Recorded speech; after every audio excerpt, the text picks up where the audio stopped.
The boy was 14 years old, standing in the freezing dark behind a motorcycle club's garage, holding something that should have been buried forever. His hands weren't shaking from the cold. They were shaking because he already understood, even if he couldn't say it yet, that what he was holding had the power to destroy people. Or save them. He just didn't know which one it was going to be. And neither did the man who opened that back door, looked down at the folded, dirt-stained map in those small, trembling hands, and felt the blood drain from his face like someone had pulled a drain plug somewhere deep in his chest. Some things you bury don't stay buried. Some truths wait in the dark until exactly the right person finds them. If this is your first time here, welcome. And if you've been riding with us for a while, you already know we don't do easy stories. Hit that like button, drop your city in the comments right now. I want to know where in the world you're watching from tonight. And stay until the very end, because this one is going to take everything you've got. The autumn had come in hard that year, the way it sometimes did in Harwick. Not gradually, not with the slow amber drift of leaves and cooling afternoons, but all at once, like a door slamming shut on summer without warning. One morning it was 60 degrees, and the next morning it was 38, and the sky turned the color of old pewter and stayed that way. The trees along Route 9 dropped their leaves in a single week, leaving the branches bare and black against the gray, like nerve endings exposed after the skin had been stripped back. The Iron Wolves had their garage on the eastern edge of town, set back from the road behind a chain-link fence that leaned slightly from years of wind. The building itself was a converted machine shop, 3 bays wide, with a hand-painted sign above the main door that read, Iron Wolves Community Repair. Service for those who need it most. The letters had faded from black to a dusty charcoal, and 2 of the fluorescent lights in the sign housing had died 2 winters ago and never been replaced. Nobody had complained. The men who worked there weren't trying to attract new customers. The people who needed them already knew where to find them. It was a Tuesday evening when Elliot Vance walked around the back of that building. He hadn't planned to.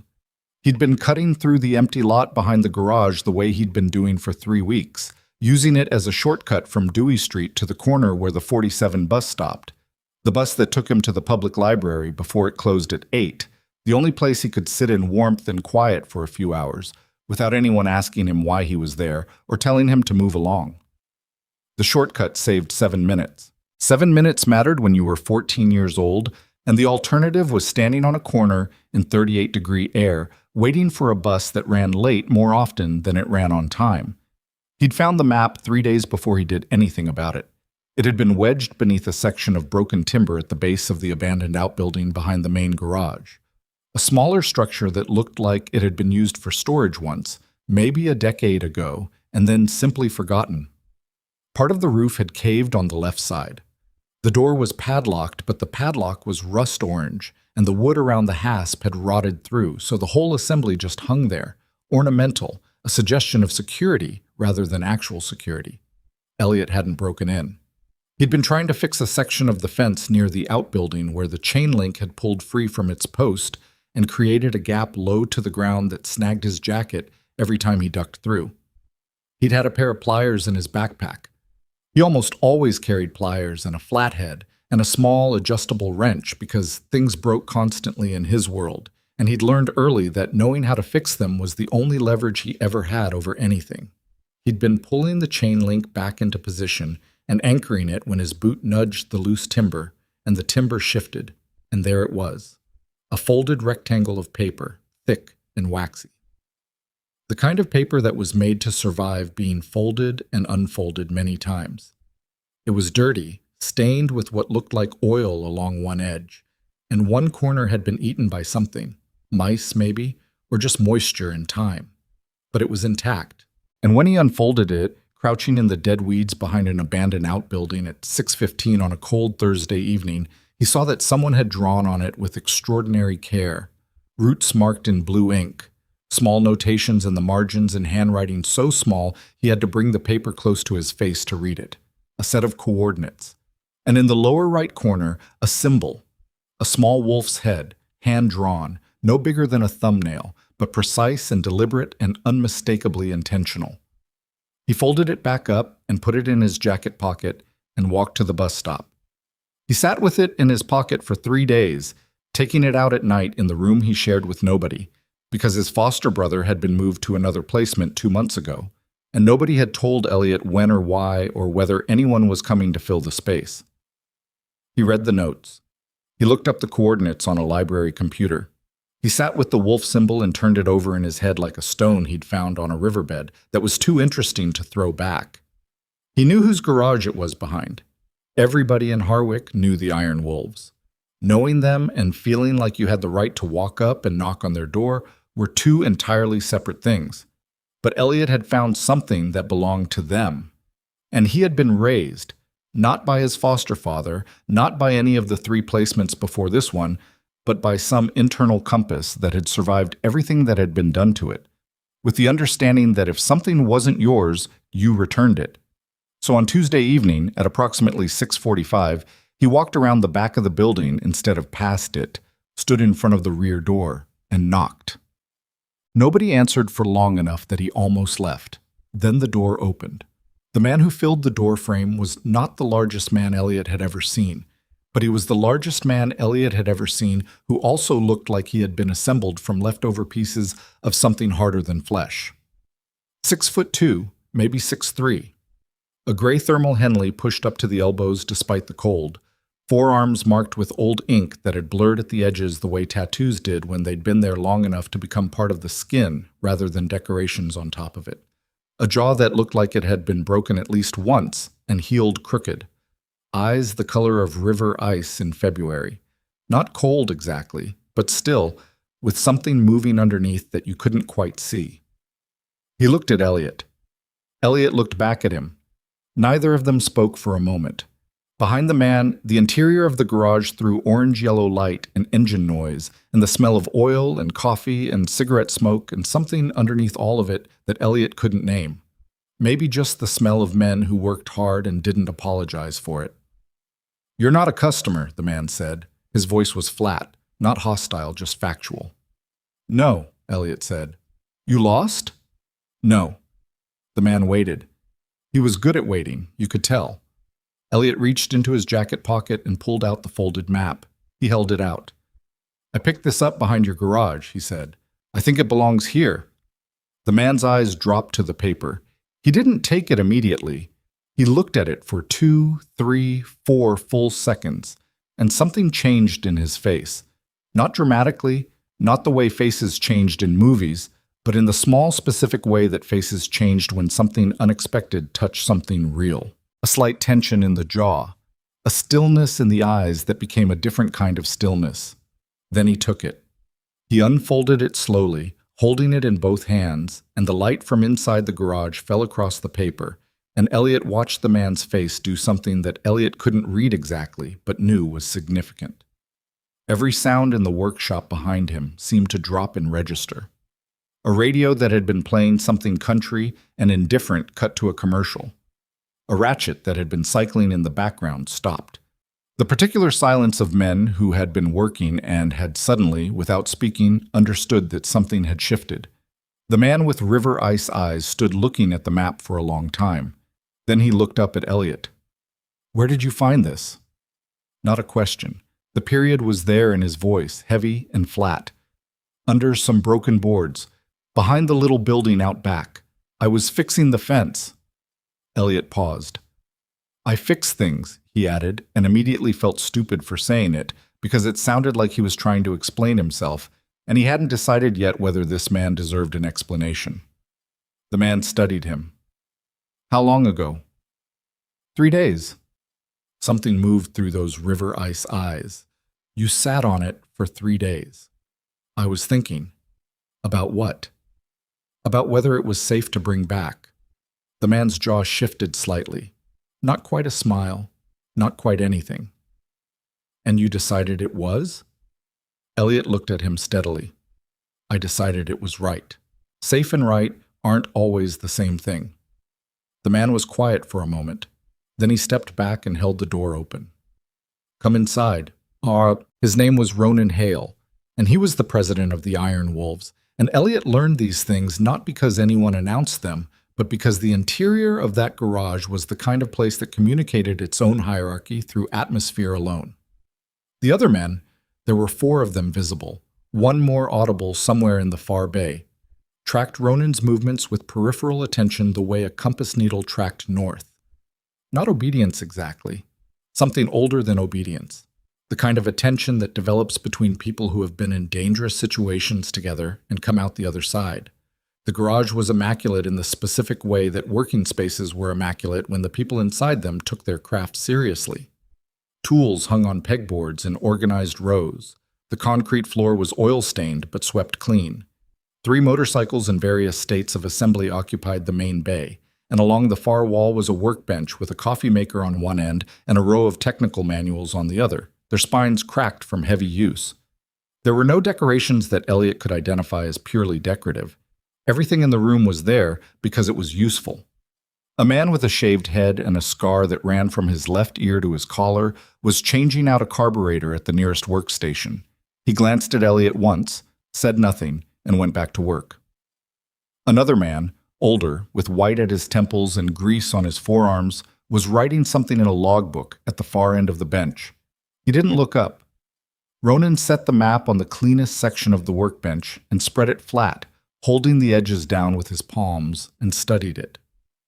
"Sit," he said to Elliot, nodding toward a metal stool near the bench. Elliot sat.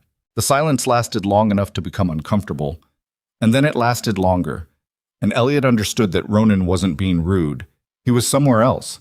He was in whatever memory the map had opened in him, and he needed a moment to be there before he could come back. Finally, Ronan folded the map again, carefully, along its original creases, and turned to face the boy. "You said you were fixing the fence." "Yes." "Why?" Elliot blinked. "Because it was broken." "It's not your fence.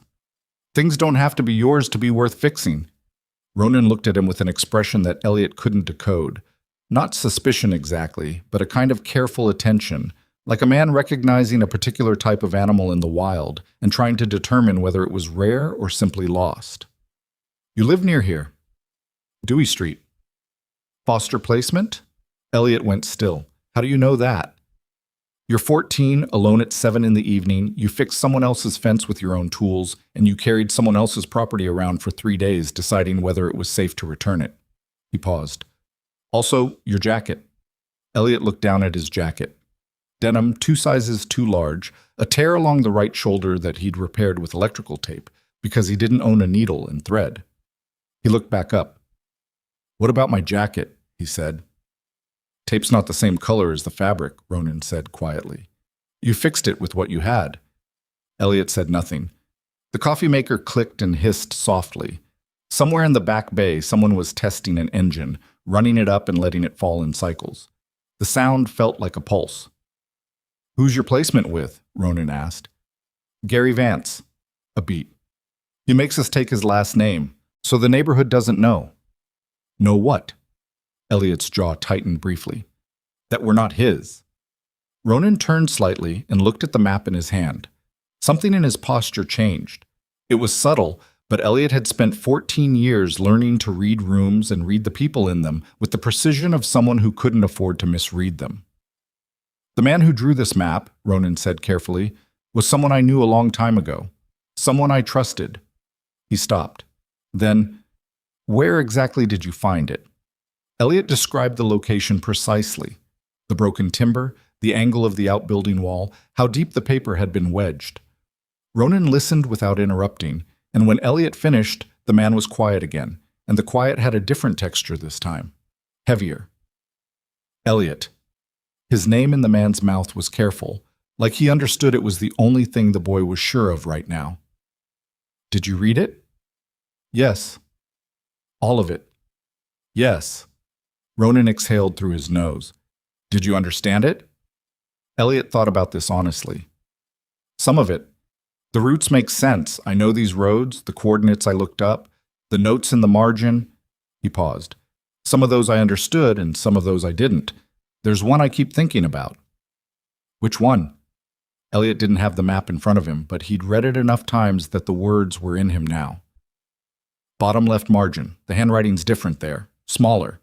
Like whoever wrote it didn't want it to be easy to find." He looked at Ronan steadily. "It says, 'If you're reading this, then I ran out of time to explain in person. The debt isn't mine. Follow the mark. The room was very quiet. The man with the shaved head and the carburetor had stopped working. The older man at the logbook had looked up, and Ronan Hale stood perfectly still, holding a folded map with an expression on his face that Elliot had seen before, had seen on every person who had ever received news that rearranged the furniture of everything they thought they knew. "What debt?" Elliot said. "What does he mean by the mark?" Ronan looked at the boy for a long moment. "How much do you know about your biological family?" he asked. Elliot felt something cold move through him that had nothing to do with the temperature outside. "Why?" "Because the man who drew this map," Ronan said slowly, "disappeared 11 years ago. He was accused of embezzling from the community fund that the Iron Wolves managed. Tools, supplies, donations. He denied it, couldn't prove it. He left Harwick before things got worse." He paused. "His name was Cal Mercer." The name landed in the room like something dropped from a height.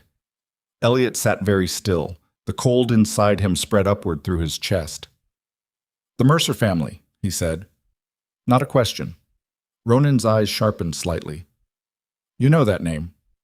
"My foster father uses it," Elliot said carefully, "when he wants to remind me of something." He looked at the map on the workbench between them.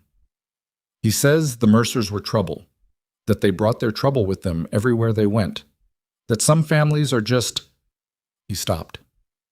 "Just what?" Elliot looked up. His voice was flat and controlled in the way voices got when the emotion underneath had been pressed down hard enough for long enough that it had become structural. "He says some families are just bad material, and that I'm made from bad material, and there's nothing anybody can do about it."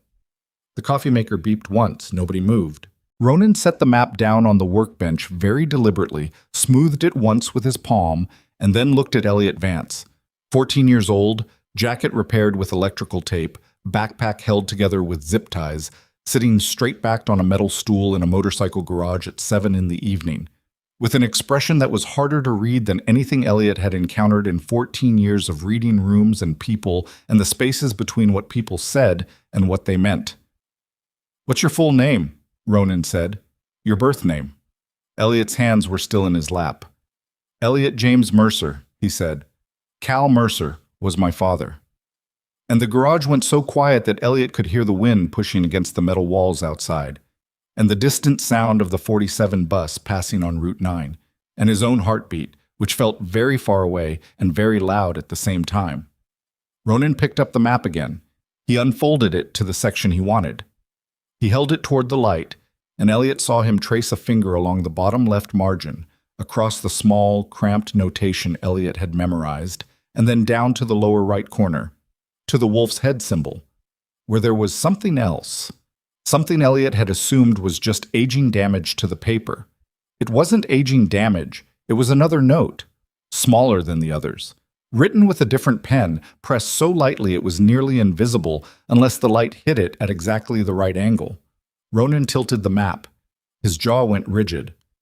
"What does it say?" Elliot asked. Ronan looked up from the map and looked at the boy with an expression that was controlled and careful, and underneath the control and the carefulness was something that Elliot recognized only because he'd spent his entire life looking for it in the faces of adults who almost never showed it.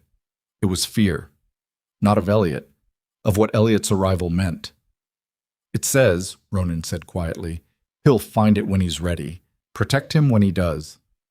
The wind pushed against the walls of the garage. Somewhere in the back bay, the engine that had been cycling stopped. Elliot's father had hidden a map 11 years ago in a place that only someone who fixed broken things would find. He had written a note that only made sense if the right person came carrying it. And either Cal Mercer had known something that nobody should have been able to know, or he had simply understood his son, understood him across 11 years of silence and distance and all the damage that had been done in the space between them. Better than anyone who had actually been present ever had. Ronan set the map down. He looked at the boy. "There's something else inside this map," he said. "Something I didn't see the first time because I was looking at the roots." He paused. "I need to show you something, Elliot. And when I do, I need you to be honest with me about whether you've ever seen it before." He unfolded the map to its full dimensions, and in the crease where two sections of paper met, there was a small photograph folded flat and pressed so carefully into the paper's layers that it was invisible unless you knew to look. Ronan unfolded it. He held it toward the light. Elliot looked at the photograph. His breath stopped. Because the man in the photograph was someone Elliot had never met and had no memory of and had spent 14 years not allowing himself to wonder about, because wondering hurt in a specific way that had no ceiling and no floor. The man was younger than Elliot had imagined, laughing, standing beside a motorcycle with one hand on the handlebars and the other around the shoulders of someone who had been cut from the frame, cut deliberately, with scissors, the edge clean and intentional. The man was his father. And on the back of the photograph, in the same light-pressed handwriting as the note in the corner of the map, were 7 words that Elliot read twice, then a third time, because his brain kept refusing to process them as real. He didn't take it. Crane took everything. The photograph stayed on the workbench between them like an accusation nobody had made yet. Ronan didn't move. Elliot didn't move. The fluorescent light above the bench hummed at a frequency that felt slightly wrong, slightly too high, the way a sound felt when it was covering something else up. The man with the shaved head and the scar, Elliot would later learn his name was Dex, had set down his carburetor and was standing at the edge of the work area with his arms crossed and his eyes on Ronan, not on the boy, because whatever this was, Dex already understood it was Ronan's to carry first. The older man with white at his temples had closed his logbook. Nobody spoke. Then Ronan turned the photograph face down on the bench, and the deliberateness of the motion, the care with which he set it down, as if it were fragile, as if it might break, told Elliot more about the man's relationship to Cal Mercer than anything he could have said out loud. "Crane," Elliot said. "Who is Victor Crane?" Ronan looked at him. "Where did you hear that name?" "I just read it, on the back of the photograph. Before tonight." Elliot shook his head. Ronan exhaled through his nose and turned away from the bench and walked to the coffee maker at the far end and poured himself a cup he clearly didn't intend to drink. He stood with his back to the room, holding the mug, and Elliot watched the muscles in his shoulders do something complicated under the gray thermal fabric. "Victor Crane owns Crane Capital," Ronan said finally, still facing the wall. "Commercial property development. He came into Harwick about 15 years ago when the textile mill closed and half the town went underwater financially. Bought distressed properties. Sold some, developed others. Made himself respectable." A pause. "He sits on the Chamber of Commerce board. He donated the new wing at the community center." Another pause, longer. "He has a photograph on that wall shaking hands with the mayor." "And he framed your friend," Elliot said. Ronan turned around. His eyes were not river ice anymore. They were something older and darker and more dangerous. And Elliot, who had spent 14 years calibrating the threat level of every adult who had ever looked at him, sat very still and understood without deciding to understand that this man was not a danger to him specifically. The danger was behind Ronan's eyes and pointed in a different direction entirely. "We don't know that," Ronan said. "The note says, I know what the note says." His voice was quiet and exact. "Knowing what a note says and knowing what happened are two different things. Cal wrote that note 11 years ago, alone, in a situation where he had every reason to point a finger at someone. I loved Cal like a brother. That doesn't mean I take 11-year-old paper at face value." He set the mug down. "Do you understand the difference?" Elliot looked at him. "You're protecting yourself. I'm protecting my club." "From what?" "From making a move based on a ghost story and destroying what we spent a decade rebuilding." Ronan pulled out the stool across the bench from Elliot and sat down heavily, the way men sat when they'd been standing on something for a long time and the thing they were standing on had just shifted.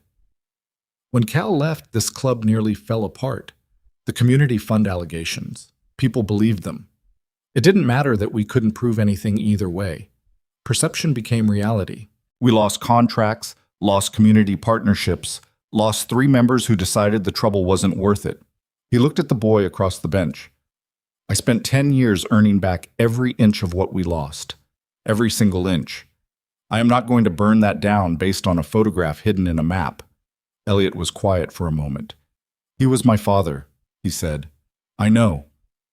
He hid that map in a place where only I would find it. You don't know that. He wrote protect him.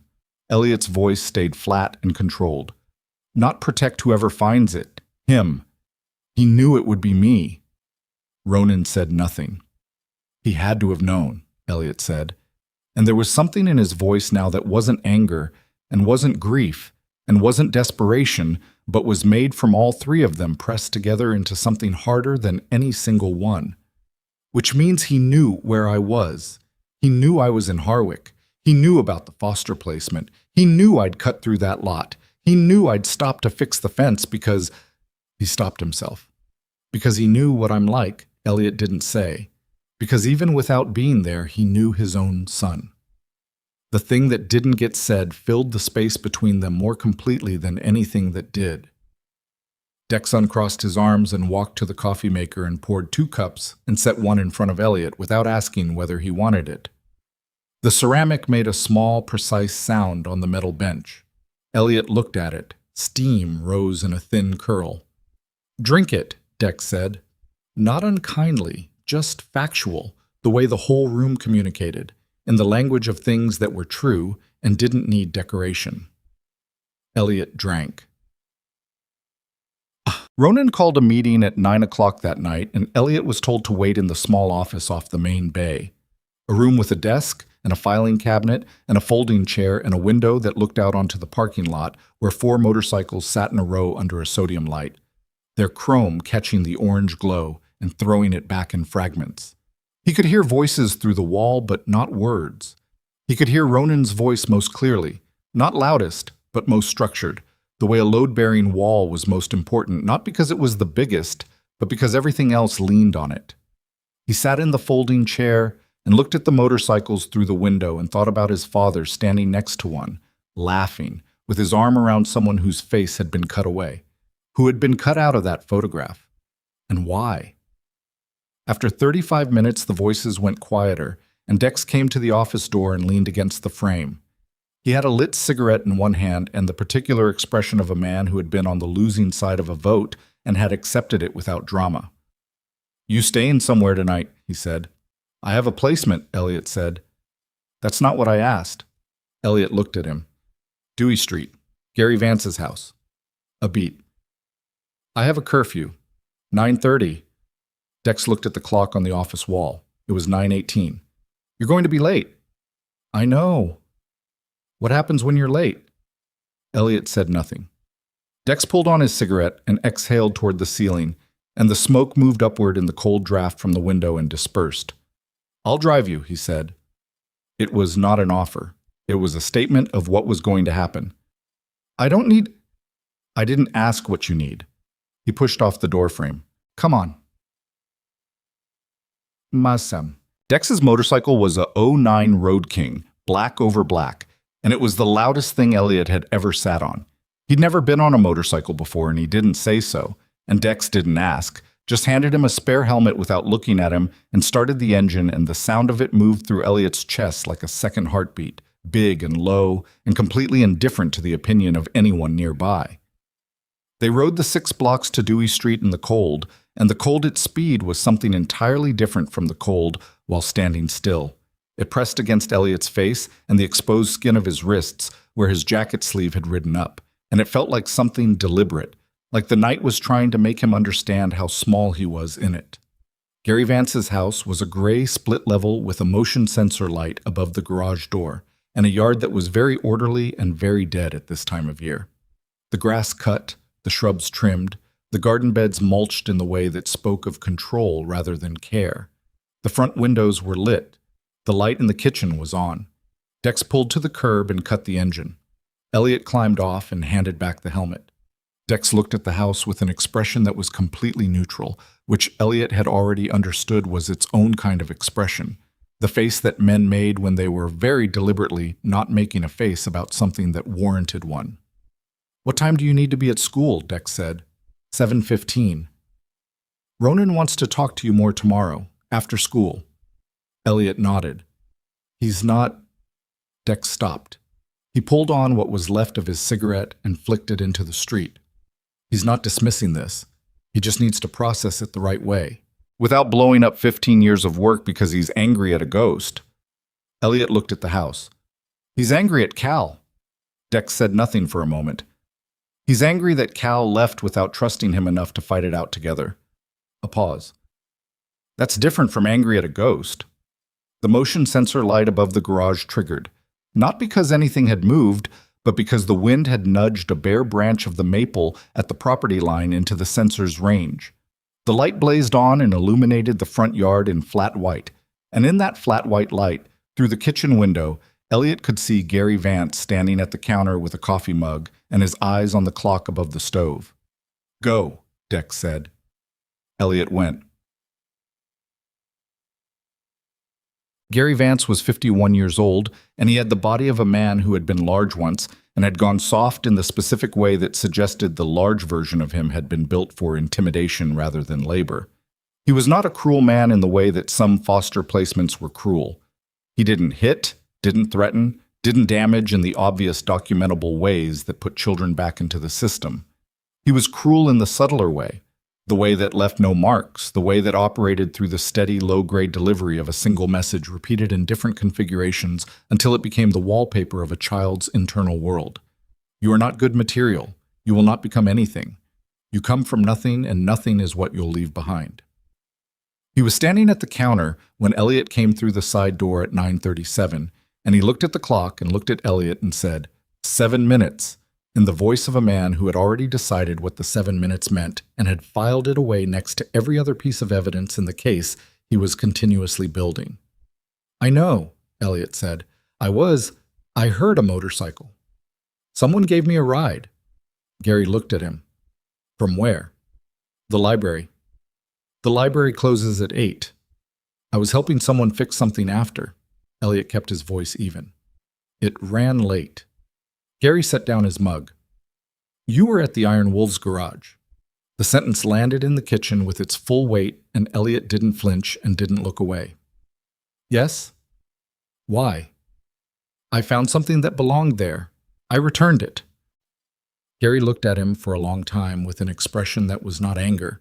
Anger would have been easier. But the particular expression of a man who had decided something about you a long time ago and was now watching you provide evidence for a conclusion he'd already reached. "Those men are not people you should be associating with. They have a history in this town that you don't know about." "I know about the community fund allegations," Elliot said. Gary went very still. "Where did you hear about that?" "Around. Those men were associated with a thief, a man who stole from the community he claimed to be serving. And the fact that you think it's acceptable to the man they were associated with was my father." The kitchen went quiet in the way that kitchens went quiet when someone had said the one thing that changed the geometry of the room. Gary Vance looked at him. "My biological father," Elliot said, "Cal Mercer. You've mentioned his family before. Now I know why." A beat. 2. 3. "You're not to go back to that garage," Gary said. "Okay," Elliot said, which was not the same as agreeing, and they both knew it. He was back at the garage the next day at 4:15. He'd thought about it on the bus to school and on the bus back, and in the 3 classes he'd actually been present for mentally, and he'd arrived at the same answer every time. There was a note in a map that said his father hadn't taken anything. There was a name on the back of a photograph. And the only people in Harwick who had known Cal Mercer as a man rather than a cautionary tale were currently 3 miles east on Route 9 working on engines in a converted machine shop, and they were the only people who could help him understand whether any of this was real or whether he was just a 14-year-old kid desperate enough to believe a piece of old paper. Ronan was in the main bay when Elliot arrived, alone, except for the white-templed man whose name turned out to be Garrett, who was 62 years old, and had been the club's secretary for 11 years, and had the careful, measured energy of someone who had spent a long time learning to hold things steady when the people around him couldn't. Ronan looked at Elliot when he came through the back door. He didn't look surprised. "Vance told you not to come," he said. "Yes." "You came anyway." "Yes?" Ronan studied him for a moment. Then he turned to the workbench and picked up something Elliot hadn't noticed the day before, or rather, something that hadn't been there the day before. An engine. Old, heavy, its casing pitted and stained, sitting on a wooden pallet on the floor beside the bench like something that had been in storage for a very long time and had been deliberately retrieved. Knucklehead motor, Ronan said. 1948. It was Cal's. He was rebuilding it before he left. Nobody's touched it since. Elliot looked at the engine. It's seized, Ronan said. Probably corroded internally. The gaskets are shot. I don't know what else because I haven't opened it. Elliot crouched and looked at it more closely. The casting was intact. The external damage was surface, oil residue, surface rust on the exposed steel components, a cracked exhaust flange on the right side. Old damage, patient damage. You want me to fix it? Elliot said. I want to see what you do with it. Elliot stood up and looked at Ronan. That's not an answer. No, Ronan said. It's a challenge. There's a difference. There was something in the way he said it that Elliot felt in his sternum. Not warmth exactly, because warmth was too soft a word for what happened in this garage, but something in the same territory. A form of recognition that had teeth in it. The kind that meant something. I need tools, Elliot said. Garrett pointed at the pegboard without looking up from the logbook. Elliot took off his jacket, hung it on a hook near the door, and went to work. He came back every day for a week. He came back on Thursday and documented every external component and cross-referenced the damage patterns against a service manual Garrett pulled from a locked cabinet without being asked. He came back on Friday and began disassembly, working slowly and in order, setting each component on a clean cloth in the sequence it came off, so that reassembly would have a map. He came back on Saturday. Vance thought he was at the library, and began cleaning the internal cylinder walls with the particular patience of someone who understood that the difference between a thing that worked and a thing that didn't was almost always in the details that impatient people skipped. The other club members watched him, not always directly, not with the obvious attention of people performing interest, but in the peripheral way that the garage communicated everything important. Dex pausing near the pallet for a few seconds longer than the route between his workstation and the parts shelf required. Garrett walking by and looking at the cloth-laid components without commenting. A younger member named Teo, 24 years old with engine grease always under his fingernails, and a way of not quite making eye contact that suggested shyness rather than disrespect, who started leaving technical reference books near Elliot's work area without explaining why. By the fourth day, Teo was crouching beside him and pointing at a carbon deposit pattern on one of the cylinder heads and saying, "That's not age, that's a heat distribution problem from whoever ran it before the rebuild stalled. You see how it's heavier on the intake side?" And Elliot was nodding and asking a follow-up question, and something in the garage shifted by a degree that was small but permanent. He didn't solve the engine in a week. He hadn't expected to. But by the end of the week, the engine had been fully disassembled, documented, and cleaned, and 3 specific failure points had been identified and written up in the margins of the service manual in Elliot's small, cramped handwriting. The same handwriting, Garrett noticed without saying anything, as the notes in the margins of Cal Mercer's map. And then, on the 8th day, Elliot found the second message. He'd been cleaning the inside of the primary chain case when he found it, a small piece of folded paper, oilskin wrapped, wedged into a cavity in the casting that was not a cavity in the original design. Someone had machined a small recess into the interior surface of the case, deliberately, with skill, and fitted the wrapped paper into it so precisely that it would only be discovered by someone disassembling the engine with the specific intention of understanding every component. His hands went still. He sat on the cold concrete floor of the garage with the chain case in his lap and the wrapped paper in his fingers. And he understood before he opened it what it was going to be, because his father had been a man who understood engines, understood that the thing you hid inside a machine would only be found by someone who loved that machine enough to take it completely apart. He unfolded the oilskin. He read the note. He read it twice. Then he stood up and walked to the office where Ronan was on the phone with someone, and he stood in the doorway until Ronan looked at him and read his face, and Ronan said into the phone, "I'll call you back," and hung up. Elliot held out the note. Ronan read it. His face changed. "Everyone," he said, loud enough to carry through the garage. "Stop what you're doing." The sounds of the garage fell away one by one. Ratchets stopping, a radio clicking off, footsteps on concrete moving toward the office. Dex, Garrett, Teo. Two other men Elliot had learned the names of over the past week.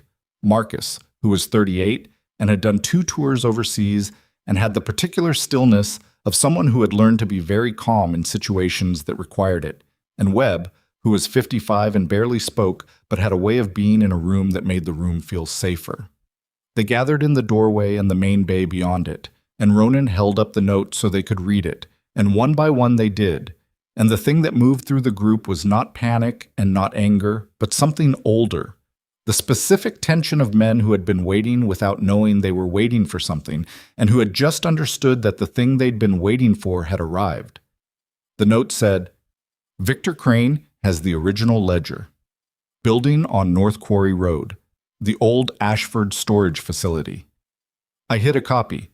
The copy is inside the Ashford building, east wall, 3rd panel from the loading bay door. If Cal's son finds this, it means Cal never got to tell it himself. The ledger proves the transfers were made from Crane's accounts, not mine. I didn't run because I was guilty. I ran because Crane told me what he'd do to the boy if I didn't." Silence. Garrett was the first to speak. "The boy," he said, looking at Elliot. "He knew about you. He knew you'd end up here." "He arranged it," Dex said quietly. "The map location. The engine. He arranged the whole thing and then he stopped." "Where is he?" Elliot said. His voice was completely flat. "Where's my father?" Nobody answered. The silence that followed was the worst kind. Not the silence of people who didn't know, but the silence of people who did know and were deciding, in the space of a few seconds, how to say a thing that could not be said softly enough to land without damage. Ronan looked at Elliot. "Cal died 14 months ago," he said. "Heart failure. He was living outside Roanoke under a different name. I found out through a contact 3 states away." He held the boy's gaze. "I didn't know about you. I swear to you I didn't know you existed until last night." 14 months. Elliot stood in the doorway of the office and did the arithmetic that he couldn't stop himself from doing. 14 months ago he had been at his 3rd placement, the one in Kellerton, before the move to Harwick, before Gary Vance's gray split level and his steady, quiet campaign of erasure. 14 months ago, his father had been alive, had been somewhere with a different name and a bad heart, had known where his son was, and had apparently spent whatever time he had left constructing an elaborate trail of hidden messages for a boy he'd never met, who might or might not be curious enough, and stubborn enough, and broken enough in exactly the right way to follow it to the end. He had followed it to the end. And the end was too late. The cold from the parking lot outside came under the bay door in a long, low draft across the concrete floor, and it moved around Elliot's boots and up the legs of his jeans, and he stood very still and felt it and did not move. "The Ashford building," he said. "Elliot, is it still standing?" Ronan looked at him. "Yes." "Then we need to go there." "It's not that simple." "It is," Elliot said, and his voice had something in it now that none of them had heard from him before. Not the controlled, flat voice of a boy managing his damage, but something underneath that, something that had been there all along and had just been given a reason to surface. "Victor Crane told my father that he would hurt me if Cal didn't disappear. That means Crane knows I exist. That means the moment he finds out I came here, the moment he finds out I found the map, he is going to do what he threatened to do 11 years ago." He looked at Ronan steadily, "which means we don't have the time you need to process this carefully." The garage was very quiet. Ronan looked at the note in his hand. He looked at the men in the doorway behind Elliot. He looked at the boy. And Dex said quietly, from somewhere behind Elliot's left shoulder, "He's right, Ronan." And Marcus, who had barely spoken in 8 days, said, "Clock's already running." Ronan set the note on the desk. He stood up. And somewhere across Harwick, in an office building on the north side of the commercial district, a phone rang, and a man named Victor Crane picked it up and listened for 30 seconds to a voice on the other end. And when he hung up, he sat for a long moment looking at nothing, and then he opened his desk drawer and took out a card with a phone number on it. a number he had not dialed in 11 years. And he picked up the phone again. He had just been told that a boy had been seen entering the Iron Wolf's garage with something in his hand, a folded piece of paper. Victor Crane had spent 11 years making sure Cal Mercer's name stayed buried. He had not spent 11 years doing that to watch it get dug up by a 14-year-old with tape on his jacket. The rain started at 10:47 that night. Not gradually. In Harwick, in October, the rain didn't build. It arrived the way bad news arrived, all at once and without warning, hammering the metal roof of the Iron Wolf's garage in a single sustained sheet that drowned out everything below a shout. The bay doors were down. The fluorescent lights threw their flat yellow light across the concrete floor, and the assembled motorcycles and the 6 men standing around the work table, where Ronan had spread a hand-drawn map of North Quarry Road alongside the original map from Cal's hiding place, and the 2 maps together on the same surface, looked like a conversation between the past and the present that nobody had been invited to, but everybody was now obligated to finish. Elliot stood at the edge of the table. He was not supposed to be part of this conversation. He understood that from the way the men had initially arranged themselves, Ronan at the head, Dex and Marcus on the left side, Garrett and Webb on the right, Teo slightly back and to the side in the posture of someone still earning his place at the center. They had instinctively formed a shape that excluded the boy, not out of cruelty, but out of the deep animal habit of men who had learned to protect civilians by keeping them out of the perimeter. Elliot had moved himself into the perimeter anyway, and nobody had told him to move back, and the fact that nobody had told him to move back was its own kind of answer. "The Ashford facility," Ronan said. His finger traced the hand-drawn map. "North Quarry Road, 3 miles east of the commercial district. It's been a decommissioned storage facility since 2019 when the Ashford family sold the property assets in an estate settlement." He looked up. "Crane bought it." The table was quiet for a moment. "Of course he bought it," Dex said. "He bought it in 2020 under a holding company, Harwick Land Trust, LLC. I found the registration in county records 6 months ago when we were looking at property for the new workshop annex. Didn't think anything of it at the time." Ronan's jaw moved. "I should have thought something of it." "You couldn't have known," Garrett said. "I knew Crane had property on Quarry Road. I knew it was decommissioned storage. I chose not to dig further because I was trying—" He stopped, started again.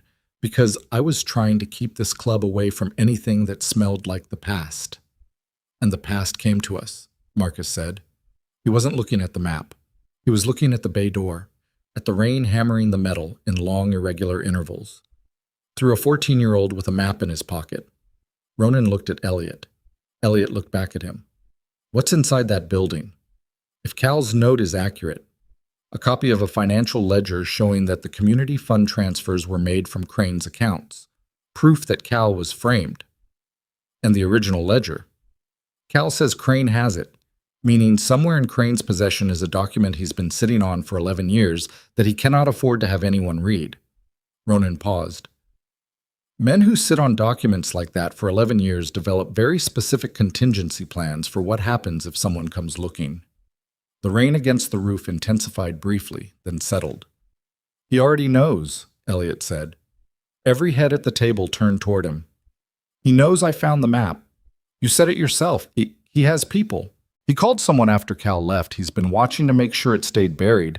And the moment I walked in here holding that map, someone saw me." He looked at Ronan steadily. "How long have we been standing here talking?" Ronan looked at the clock on the wall. It was 11:22. "Too long," Dex said. And then Webb, who had barely spoken in the entire time Elliot had known him, held up one hand, a small, precise gesture, and said, "Quiet." Everyone went quiet. And in the sudden quiet between rainbursts, they all heard it. A vehicle on the service road behind the garage, moving slowly, not pulling in, circling. The specific idle of an engine being kept low deliberately, and the sound of tires on wet gravel moving at walking pace, which was the speed of a vehicle driven by someone who didn't want to be heard above the rain. Marcus moved first. Not fast, controlled, the way he moved when he was most alert, which paradoxically looked the most relaxed. He went to the small window in the side wall and looked out, standing to one side of the frame so he wasn't silhouetted against the interior light. "Black SUV," he said. "No plates visible from this angle. Parking lights only." "One vehicle," Dex said, "that we can see." The phrase landed in the room and rearranged everything. Ronan looked at Elliot. "The back office." "Now." "I'm not Elliot." His voice had changed, not louder but denser, compressed, every word carrying weight that the same word in a different voice wouldn't carry. "I need you out of sight, not because you don't matter, because you matter too much to have standing in an open bay when we don't know what's outside. Go." Elliot went. He went to the back office, and he didn't turn the light on, and he stood to the side of the window that looked out onto the parking lot, the same window he'd stood at a week ago watching the motorcycles in the sodium light, and he looked out. The parking lot was empty, which meant whoever was on the service road had not come around to the front, which meant they weren't announcing themselves. He stood in the dark office and listened to the muffled sounds from the main bay, low voices, movement, the metallic sound of something being positioned. And he looked out at the wet parking lot and the sodium light throwing orange circles in the puddles, and he thought about his father, who had spent 11 years hiding and maneuvering and constructing elaborate trails through engines and maps. And he thought about what kind of man did that. And he thought about what kind of man Victor Crane had to be to make another man decide that was his only option. Then the back door of the garage, the same door Elliot had knocked on 8 days ago, opened from the outside. The man who came through the door was not Victor Crane. He was 30-something, broad across the shoulders, wearing a rain-wet jacket over a collared shirt, and he carried himself with the specific physical confidence of someone who had been hired for what his body could do rather than what his mind could contribute. He had a phone in one hand and he held it up as he came through the door, displaying the screen. A message, 2 words, that Ronan read from across the bay and whose content Elliot would not learn until later. The man said, "Mr. Crane wants to have a conversation." Ronan didn't move. "He says it doesn't have to be complicated," the man said. "He says you have something that doesn't belong to you, and he'd like it returned, and in exchange there are no consequences for anyone." "Tell him to come himself," Ronan said. "He's outside." Nobody spoke. "He came personally," the man said, with a slight emphasis of someone conveying that this fact was supposed to mean something, that a man of Crane's position coming personally to a motorcycle garage at 11:30 on a rainy Tuesday night was a demonstration of either respect or seriousness, and they could choose which interpretation they preferred. Dex, who was standing 3 feet to Ronan's left with his arms at his sides, said very quietly, "Don't." Ronan looked at him. "He wants the map and the photograph and whatever else came out of that engine," Dex said, same quiet voice, level and precise. "If you bring him in here, he sees how much we know. He sees the boy. He goes home and he makes 3 phone calls, and everything we've just spent a week building becomes evidence of something instead of proof of something." The man with the phone was watching this exchange with the alert blankness of someone who was paid to observe and report rather than interpret. Ronan said, "Tell him I'll come out." "Ronan ought," Garrett started. "I'll come out alone. 3 minutes." He turned to Dex. You know what to do." He grabbed his jacket off the hook by the door and followed the man back out into the rain. Victor Crane was 63 years old, and he looked like money that had aged into architecture. Everything about him was structural, deliberate, the kind of carefully maintained exterior that spoke of a man who understood that appearance was its own form of argument. He was standing beside a black SUV at the edge of the service road, holding an umbrella, wearing a coat that cost more than Gary Vance's monthly mortgage payment, and he looked at Ronan coming toward him through the rain with the expression of a man who had been waiting a long time for an appointment he'd always known was coming. "Ronan Hale," he said. His voice was moderate, measured, the voice of Chamber of Commerce meetings and city planning presentations. "I've always respected what you've built here. Genuinely. The community repair work, the veterans outreach, the youth programs. That's real contribution." Ronan stood 5 feet from him in the rain without an umbrella and didn't answer. "The boy," Crane said. His tone didn't shift. That was the most frightening thing about it. It was the same moderate, measured voice. Elliot Mercer. I assume he's inside. He's a 14-year-old kid who found a piece of paper. He's Cal Mercer's son, and Cal Mercer, regardless of what you believe about the past, was a man who made choices that had consequences. The boy inheriting those consequences isn't something I engineered. It's just arithmetic. You told Cal you'd hurt his son, Ronan said, if he didn't disappear. Crane was quiet for precisely 2 seconds. I had a conversation with Cal 11 years ago about the realities of his situation. People remember those conversations differently. He wrote it down. Another pause. Cal wrote a lot of things down. That was always his problem. He believed that documentation protected him. Crane looked at the garage behind Ronan. It didn't. There's a copy of the ledger inside the Ashford building, Ronan said. Cal's note is specific about the location. East wall, third panel from the loading bay door. The Ashford building is private property. Owned by your holding company. Crane looked at him. What do you want, Ronan? I want you to walk away from this. I own half the commercial property in Harwick's core district. I sit on 4 municipal advisory boards. I have been a fixture of this community for 15 years. He said this without heat, without pride, in the same measured tone, as pure statement of fact, the way you describe the load-bearing capacity of a wall. Whatever you think you have, a note in an old engine, a second-hand map, is not going to change any of that. The ledger will. The ledger doesn't exist. Then you have nothing to worry about. They looked at each other in the rain. The boy goes back to his placement, Crane said. The map and whatever came out of that engine go in the furnace tonight. And I walk away and this community keeps benefiting from 15 years of investment, and your club keeps operating without anyone looking too closely at your permits, your insurance classifications, or the 3 members with prior records working on private property. He tilted the umbrella slightly, shedding water. That's the conversation I came to have. I thought it was worth having in person. Ronan said, Give me 24 hours. Crane studied him. 12. Fine. Crane nodded once, turned, got in the SUV. Ronan stood in the rain and watched the taillights disappear down the service road. And when they were gone, he stood for another 10 seconds in the wet dark, and then he turned and walked back to the garage. And the expression on his face when he came through the back door was the expression of a man who had just made a calculation he wasn't proud of and wasn't done making. He told them what Crane had said. He told them all of it, straight and without softening, and when he finished, the garage was quiet except for the rain, which had eased to a steady low drumming now, less aggressive, more patient. 12 hours, Dex said. Yes.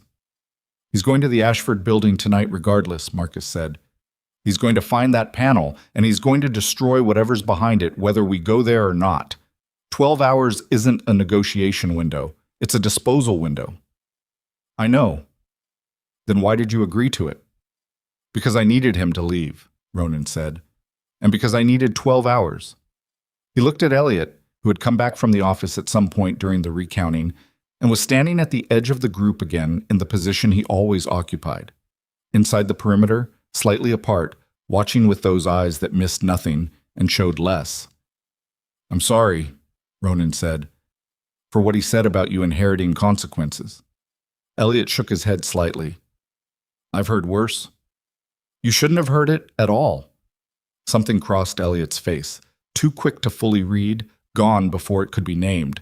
But Ronan had spent 20 years learning to catch those flickers in the faces of damaged people.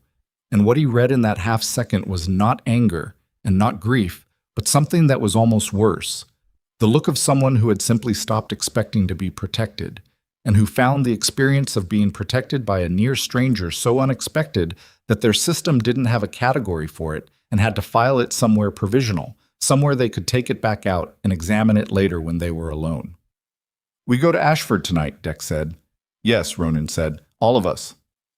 4. Ronan, me, Marcus, Tio. He looked at Garrett. You stay here with Elliot. I go, Elliot said. Elliot. It's my father's evidence. It's my name on that note. I go. Dex opened his mouth. Ronan stopped him with one look. He goes, Ronan said. But he stays behind Marcus and he does exactly what he's told when he's told without discussion. He looked at Elliot. Can you do that? Elliot said, Yes. Then get your jacket. They rode in two vehicles, Ronan's truck and Marcus's, headlights off on the final quarter mile of Quarry Road, parking in the shadow of the tree line 200 meters from the facility's gate. The Ashford building was exactly what the satellite images had suggested. A long, low industrial structure, prefabricated steel, 3 loading bays on the east face, a chain-link perimeter that was newer than the building by at least a decade, 2 sodium lights on poles in the parking area, no other vehicles. Which should have been reassuring, wasn't. Too quiet, Marcus said, looking through the rain-beaded windshield. He doesn't know we'd come tonight, Teo said. He absolutely knows we'd come tonight, Marcus said. That's why he gave us 12 hours. To see what we do with them. They sat in the dark truck and listened to the rain on the roof. Ronan made a decision the way he always made decisions. Not impulsively, not after lengthy deliberation, but in the medium space between them where preparation met situation and produced something that was neither purely rational nor purely instinctive. He opened his door. Marcus, East Perimeter, Teo, you're with me on the loading bay approach. Elliot. He turned and looked at the boy in the back seat. You're behind me at all times. 3 feet. If I stop, you stop. If I go down, you run back to the truck. Not to help me. Back to the truck. He held the boy's gaze. Say it back. If you go down, I run to the truck. Good. They moved through the rain toward the fence line. The gate had a padlock that Marcus addressed with a bolt cutter from the truck bed. Quick, efficient, no drama. The chain fell and Marcus caught it before it hit the ground. They moved single file along the exterior wall toward the loading bay doors, staying close to the building where the sodium lights didn't reach, and the rain covered their footsteps and the sound of their breathing and the specific elevated quality of 4 people moving through the dark towards something they didn't fully understand. The loading bay doors were down and padlocked, but the personnel door to the left of the third bay was not padlocked. It was not locked at all. It stood 1 inch open, the latch not quite seated, and the 1 inch of gap showed darkness inside and nothing else. Ronan looked at Marcus. Marcus shook his head slightly. Not a no, a warning. Ronan pushed the door open with one hand and moved inside. The interior was large and dark and smelled of old concrete and machine oil and something else. Something chemical and recent, the smell of something that had been here in the last few hours, and had left its trace in the air the way accelerants did when they'd been moved or disturbed. The sodium lights from outside threw thin strips of amber through the gaps in the loading bay doors, barely enough to see by, but enough to read the rough dimensions of the space. Steel shelving units, mostly empty. A row of old equipment pallets along the north wall, the east wall ahead of them, and the loading bay doors to the right. Third panel from the loading bay door. Elliot was 3 feet behind Ronan. He could feel the heat of the man's body in the cold dark, the specific warmth of someone operating at full alertness, and he focused on that, on the solidity of it, the reality of it, and kept his breathing even and his footsteps matched to Ronan's the way he'd been taught in the last 30 seconds of his life to do.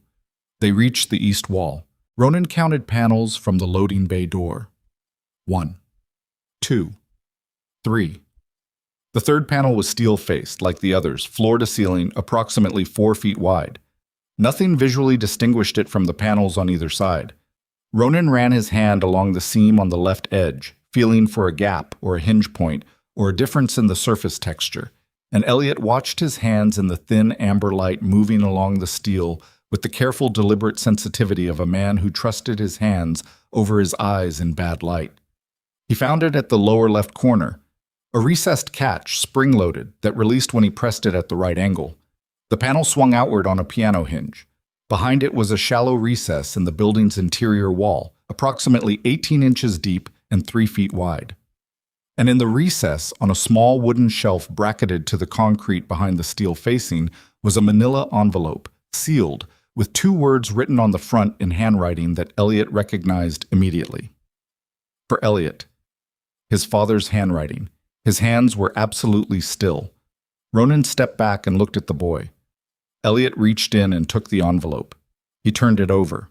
It was thick, Not a single document, but a collection of them, the envelope bulging slightly at the center, sealed with heavy packing tape over the flap.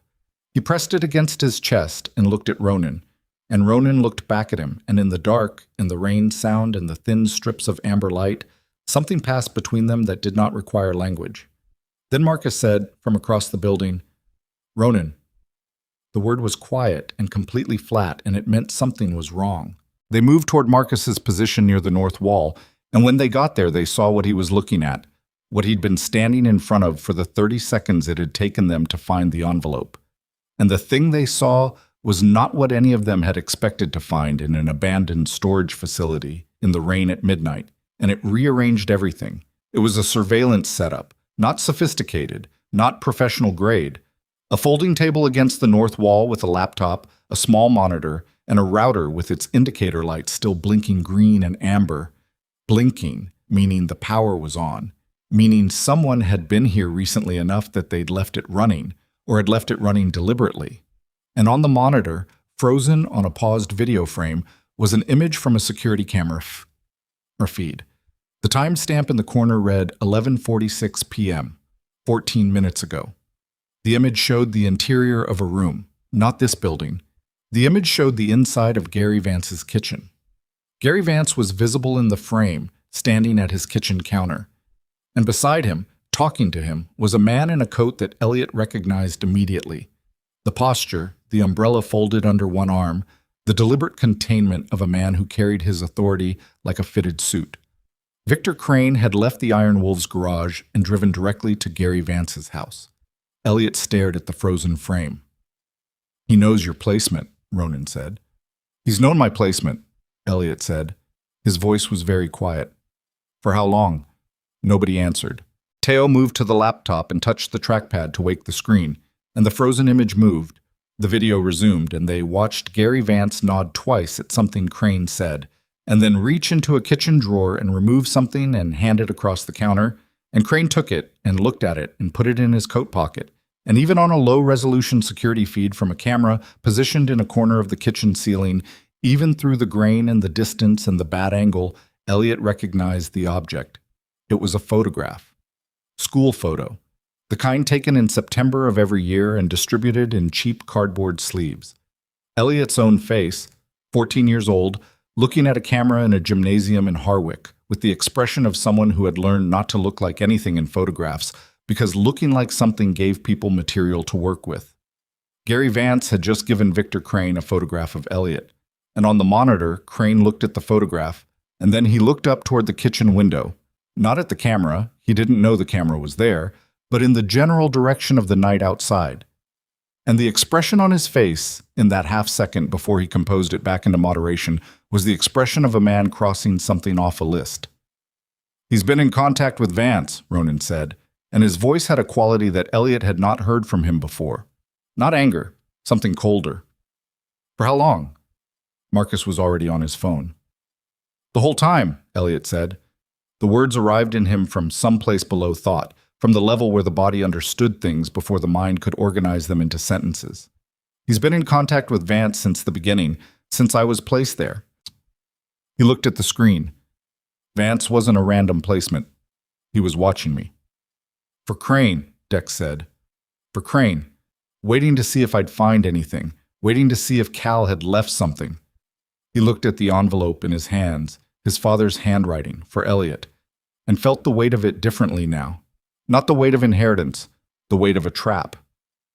"He didn't hide things where I'd find them," Elliot said. "He hid them where I'd find them before Crane did. He knew Crane was watching the placement. He knew Vance was reporting back, so he put the map somewhere that I'd find it myself, without Vance knowing I'd found it, and he made it something I'd only recognize if I was already asking questions." "Which means Cal knew," Ronan said slowly. "He knew the whole arrangement. He knew Crane had placed someone near me. He knew he couldn't contact me directly, or Crane would know." Elliot's jaw tightened. "He spent 11 years watching me from a distance, unable to get close, because the moment he got close to his own son, Crane would know he was back." He paused. "And then he got sick, and he knew he was running out of time. So he built the trail, and he waited." "He waited for you to be curious enough," Marcus said. "He waited for me to be him enough," Elliot said. He knew what I'd do because I'm what he made. The monitor blinked. A new camera feed switched on, automatic, on a timer, and the image on the screen shifted from Gary Vance's kitchen to an exterior feed. The exterior of a building. This building. The Ashford facility, captured from a camera mounted somewhere on the property that none of them had found, and the image showed the truck and the cut fence and 4 people inside the perimeter. They were on camera. They had been on camera since the moment they cut the lock. He set this up, Marcus said. He wanted us to come here. He wanted us to find the surveillance setup. He wanted us to see the Vance feed. Why? Teo said. Because seeing isn't the same as having, Ronan said. We've seen it. We can't prove it. The camera system is his. Anything we pull from it, he controls the original. The ledger copy is in an envelope that his people can claim was planted. He looked at the monitor, at the exterior feed, at the image of themselves standing inside a property they had entered without permission at midnight, captured on a camera owned by the man they were trying to expose. He's not been waiting to react to us. He's been setting the stage for how this ends. Elliot stood in the cold dark of the Ashford building with his father's envelope against his chest, and the rain on the roof and the blinking green lights of the router and the monitor showing his own silhouette on an exterior camera feed. And he understood, with the specific clarity that arrived when a person stopped hoping the situation was something other than what it was, that Victor Crane had not come to the garage to negotiate. He had come to show them the shape of the trap, and they had walked into it anyway, because the alternative was letting him win by default.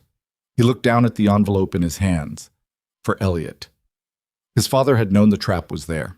He had built the trail anyway, knowing his son would have to walk through the trap to reach the end of it, because he had calculated, from 11 years of distance, from a bad heart, and a borrowed name, and the specific terrible knowledge of a man who understood exactly the kind of person his son was, that his son was exactly the kind of person who would keep walking. Elliot looked at Ronan. "Open it," Ronan said. Elliot opened the envelope. Inside was the copy of the ledger Cal had described. 12 pages, photocopied, the figures and account numbers clear and precise and damning in the particular way that financial documents were damning when you understood what you were looking at. And beneath the ledger pages, one more item, a USB drive, taped to the inside of the envelope with the same electrical tape that Elliot used to repair his jacket, with a strip of paper underneath it, in his father's handwriting that said only, "Everything is on here. The full record. 11 years.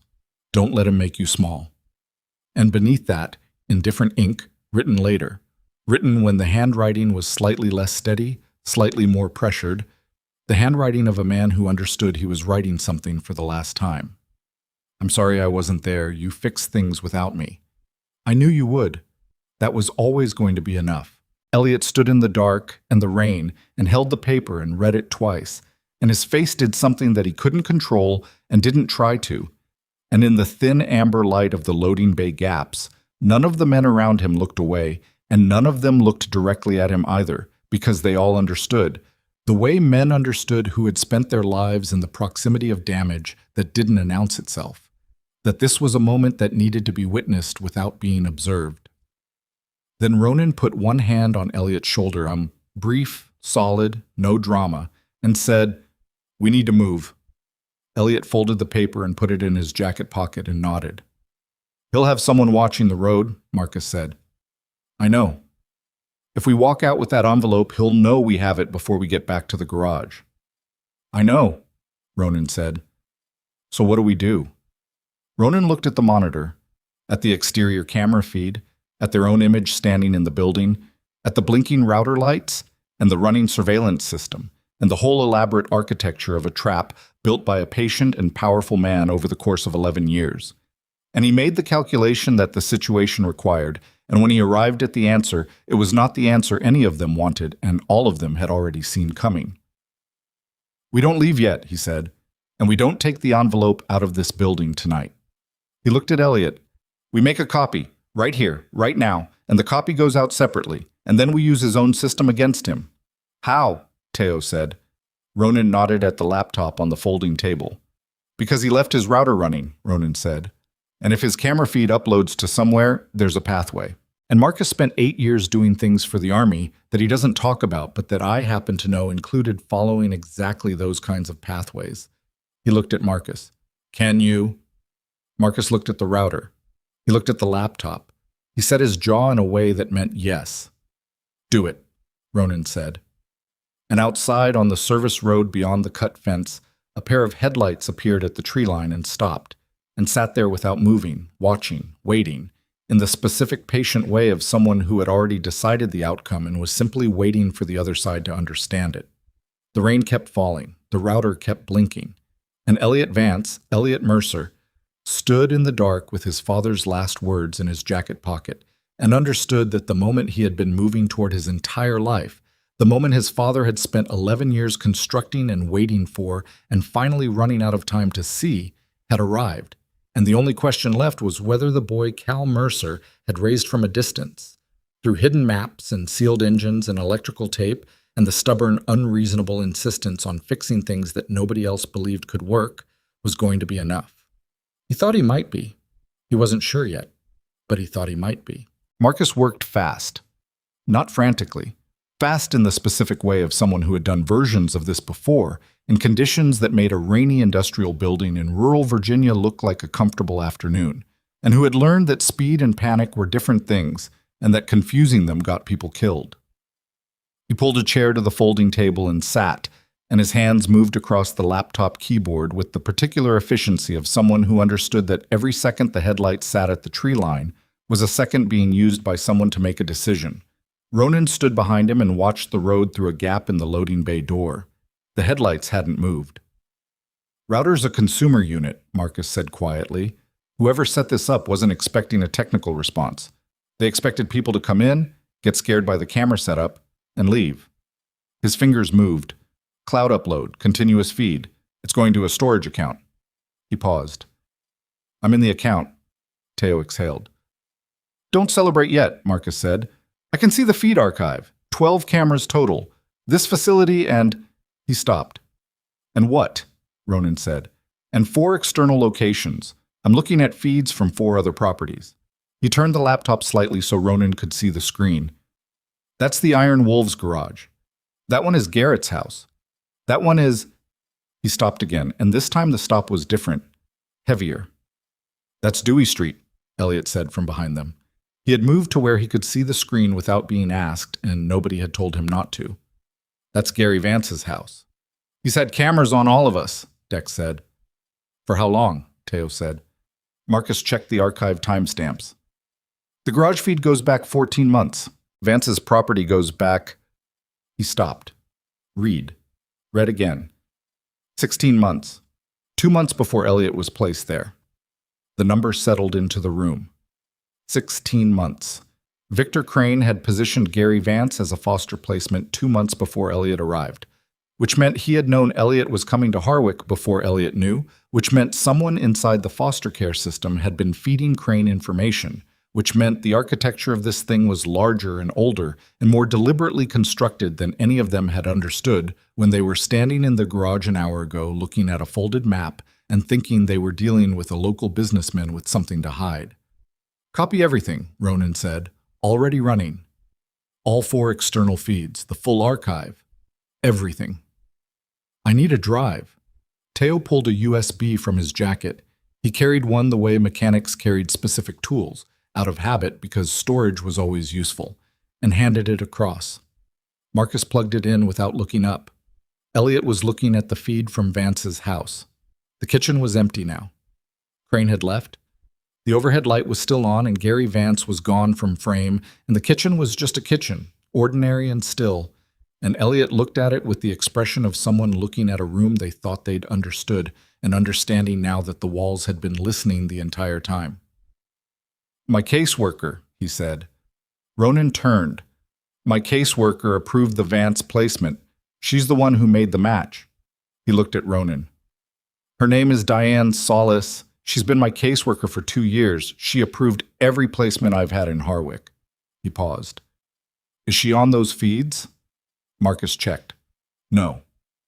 "Check the account files. Anything that isn't video." Marcus navigated, clicked, opened a file directory. He scanned it and then went still in the particular way that people went still when they found something that confirmed what they'd feared and wished they'd been wrong about. "There's a payments folder," he said. He opened it. Monthly transfers. 12 of them, going back 14 months, from a Crane Capital subsidiary account to a personal account with the name D. Solace on the label header. The amounts were not large, $400 a month, which was somehow worse than if they'd been large, because the smallness of the number communicated that Elliot's placement and monitoring had been worth less than the cost of a monthly car payment to the people who'd arranged it. Elliot stood and looked at the screen and said nothing. "Copy it," Ronan said. Marcus copied it. The USB drive's indicator light blinked as it received data, and outside, the headlights at the tree line still hadn't moved, and the rain had intensified again in the last few minutes, hammering the roof in waves that rose and fell like breathing. "How long for the full copy?" Ronan said. 4 minutes. "The headlights outside, but, I see them." "If they move before you're done, they won't." Marcus. 4 minutes, Ronan. Let me work." Ronan turned back to the gap in the loading bay door and watched the headlights, and counted his own breathing and did the arithmetic of the situation, which was this. They had come to the Ashford building to find evidence and had found more than they came for, and the man who had set the trap had watched them find it, and in approximately 4 minutes they were going to walk out of this building carrying everything Victor Crane had spent 11 years protecting, and the headlights at the tree line belonged to someone who had been sent to make sure that didn't happen. He didn't know how many people were in the vehicle. He had Dex, Marcus, Teo, and a 14-year-old boy. He had one truck, and Marcus's truck parked in the shadow of the tree line on the other side of the building. He had 4 minutes. "Dex," he said quietly. Dex moved to his side. When Marcus is done, he goes out the east personnel door with Elliot and takes the long way around to the north tree line. There's a service track back there. I could see it on the approach. It comes out on Millbrook Road. You and me take the front. And Teo." Dex looked at him. "Crane sent one vehicle to watch. He wouldn't send one vehicle to stop us." "No. One to watch and more to respond when we moved, which means the response is already on its way and the question is whether we're out before it gets here." He paused. "So we make noise at the front and we give Marcus the window." "That's not a plan," Dex said. "That's a direction." "Yes," Ronan said. "It is." Dex exhaled through his nose, nodded. "Elliot," Ronan said. The boy looked at him. "You go with Marcus. You do exactly what he says. You don't stop for anything, and you don't look back, and you hold on to that envelope." "What about you?" "I'll be right behind you." Elliot looked at him with those eyes that had been calibrated for 14 years to detect the specific frequency of an adult, saying something they weren't sure was true because the alternative was saying something that would damage the person in front of them. "Will you?" Ronan held his gaze. "I will do everything in my power to be right behind you. That's the most honest answer I can give you." Elliot nodded once. Turned to Marcus. 2 minutes, Marcus said. The headlights moved at the 1-minute mark. Not toward the building. They pulled left, repositioned, and then 2 more sets of headlights appeared at the northern approach to the service road, which meant someone had called someone, and the response had arrived, and Crane's people were now establishing a perimeter rather than a single observation point, which meant someone had made a decision that the watching phase was over. "Now," Ronan said. 20 seconds, Marcus said. "Marcus, 20 seconds, Ronan. I will not lose this copy." Ronan turned to the loading bay doors and looked at Dex and Teo.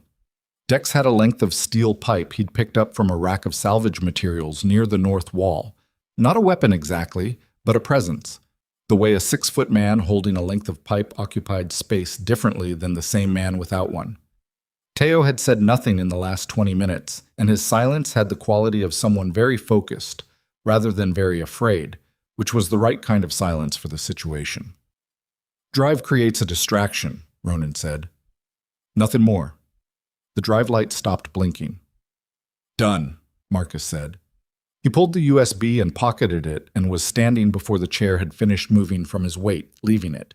He looked at Elliot, tilted his head toward the east wall.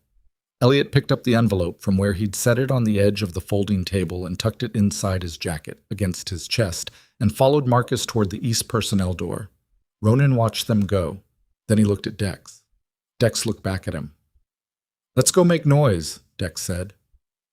The front of the Ashford building faced a cracked asphalt apron that had once been a truck maneuvering area and was now a collection of weeds and standing water and the ghosts of painted line markings that the seasons had been slowly erasing for years. Ronan hit the overhead door switch on the interior wall as they moved through the main storage area, and the center loading bay door began to rise with the grinding mechanical sound of a system that hadn't been regularly maintained, the metal complaining against itself, the noise enormous in the wet night. The light from inside the building threw a wide yellow rectangle out onto the apron as the door rose, and in that rectangle, Ronan and Dex and Teo walked out of the building and stood in the rain, and the headlights from two vehicles at the service road swung and found them immediately. Engines revved. The vehicles moved. Two black SUVs, the same model as the one Crane had arrived in, coming across the apron in a configuration that was not subtle and not intended to be subtle. It was intended to communicate, through the movement of two large vehicles toward three people standing in the rain, that the outcome of the situation had already been decided, and what remained was simply logistics. Ronan stood in the rain with his hands at his sides and watched them come. The SUVs stopped 20 feet from where the three of them stood, and the headlights stayed on, throwing them in harsh white light, and the doors opened and 5 men got out. 4 of them had the same general build as the man who had come through the back door of the garage, hired, physical, professional, in the specific way of men paid to be present rather than to think. The 5th man was not that. The 5th man was Gary Vance. He stood at the edge of the headlight wash with his hands in his pockets and his face doing the thing it always did. The careful, neutral expression of a man calibrating what information to deploy and when. And he looked at Ronan with the expression of someone who had arrived at a situation expecting to find it resolved and found instead that it was not. "Where's the boy?" he said.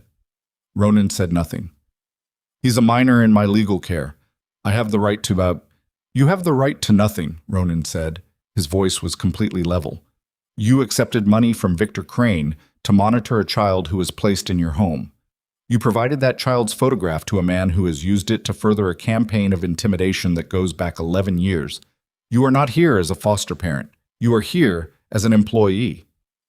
Gary Vance's face shifted. Something moved through it that he controlled quickly, but not quickly enough. The micro-expression of a man who had just understood that the other side knew more than he'd expected, which was the moment that the balance of a confrontation changed, regardless of how many people were standing on either side. "You don't know what you're talking about," he said. $400 a month, Ronan said. 14 months. D. Solace on the receiving end, Crane Capital's subsidiary on the sending end. "I know what I'm talking about." One of the physical men took a step forward. Dex moved. Not aggressively.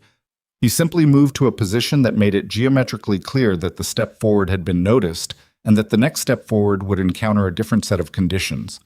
And his hands were at his sides, and the steel pipe was leaning against the open loading bay door behind him, because Dex understood, the way men understood who had spent 20 years navigating the line between authority and violence, that the pipe was more useful as a statement than as a tool, and that using it would change the nature of what was happening in a direction that couldn't be undone. The man stopped. Gary Vance looked at Dex, looked at Ronan. "I'm going to call the police." "Call them," Ronan said. "I genuinely want you to call them, right now, because the moment you call them, everything on that USB drive gets sent to the Harwick Courier, the State Foster Care Oversight Board, the County District Attorney's Office, and the FBI Field Office in Richmond, and you can explain to all of those people simultaneously how you came to be standing in a parking lot at midnight with employees of Victor Crane looking for a 14-year-old boy." He paused. "Call them." Vance did not call them. The rain fell. The headlights held them in white.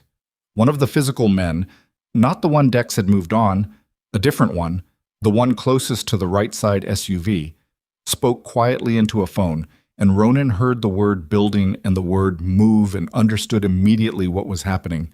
Someone had gone around the back. "Teo," he said.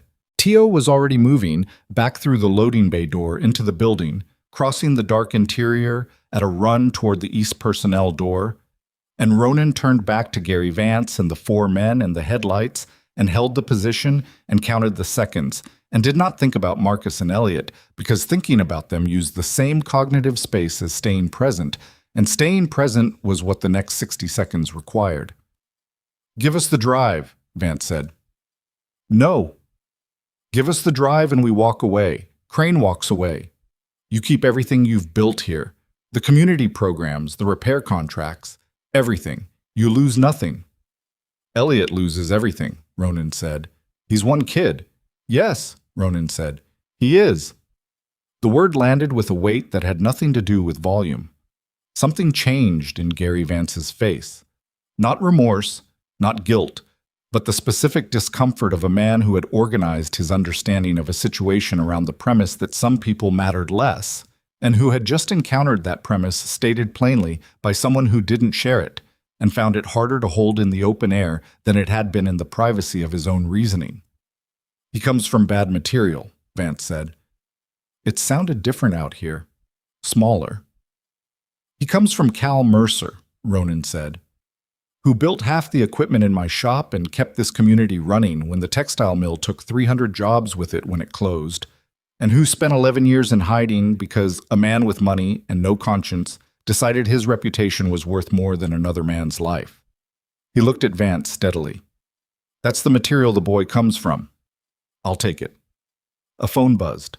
One of the physical men checked it and spoke quietly and looked up. "They're not in the building," he said to Vance. Vance looked at Ronan. Ronan said nothing. "Where are they?" Vance said. "Gone," Ronan said. Marcus and Elliot had been moving through the dark service track for 6 minutes when Teo's text came through on Marcus's phone. 2 words, "They're looking," which meant the perimeter at the front of the building had deployed someone to the back, and they had less time on the track than Marcus had calculated. The track was unpaved and unlit and ran through a narrow gap in the tree line, overgrown on both sides to the point where branches dragged across Elliot's jacket as they moved, and the rain came through the canopy in heavy, intermittent drops rather than a sheet, which was worse in a specific way because it was unpredictable. Marcus moved fast, not running, moving, with the efficient ground-eating stride of someone who had learned to cover distance quickly without the energy expenditure and noise of running, and Elliot matched him step for step because he had been matching people's strides his entire life, finding the rhythm of whoever was ahead of him and syncing to it, because that was what you did when you couldn't set the pace yourself. The envelope was inside his jacket against his chest, and his hand was pressed over it through the fabric, holding it flat, and he could feel the edges of it through the denim, and the feel of it was the only fixed point in the last hour that wasn't moving. "How far?" he said. "Quarter mile," Marcus said. "Maybe less." "Is there someone behind us?" "Assume yes." "Is there someone ahead of us?" "Assume yes." "Then what do we do when we get to Millbrook?" "We have a truck at the north tree line. If Teo made it out, he's going for it." Marcus's phone buzzed again. He checked it while moving.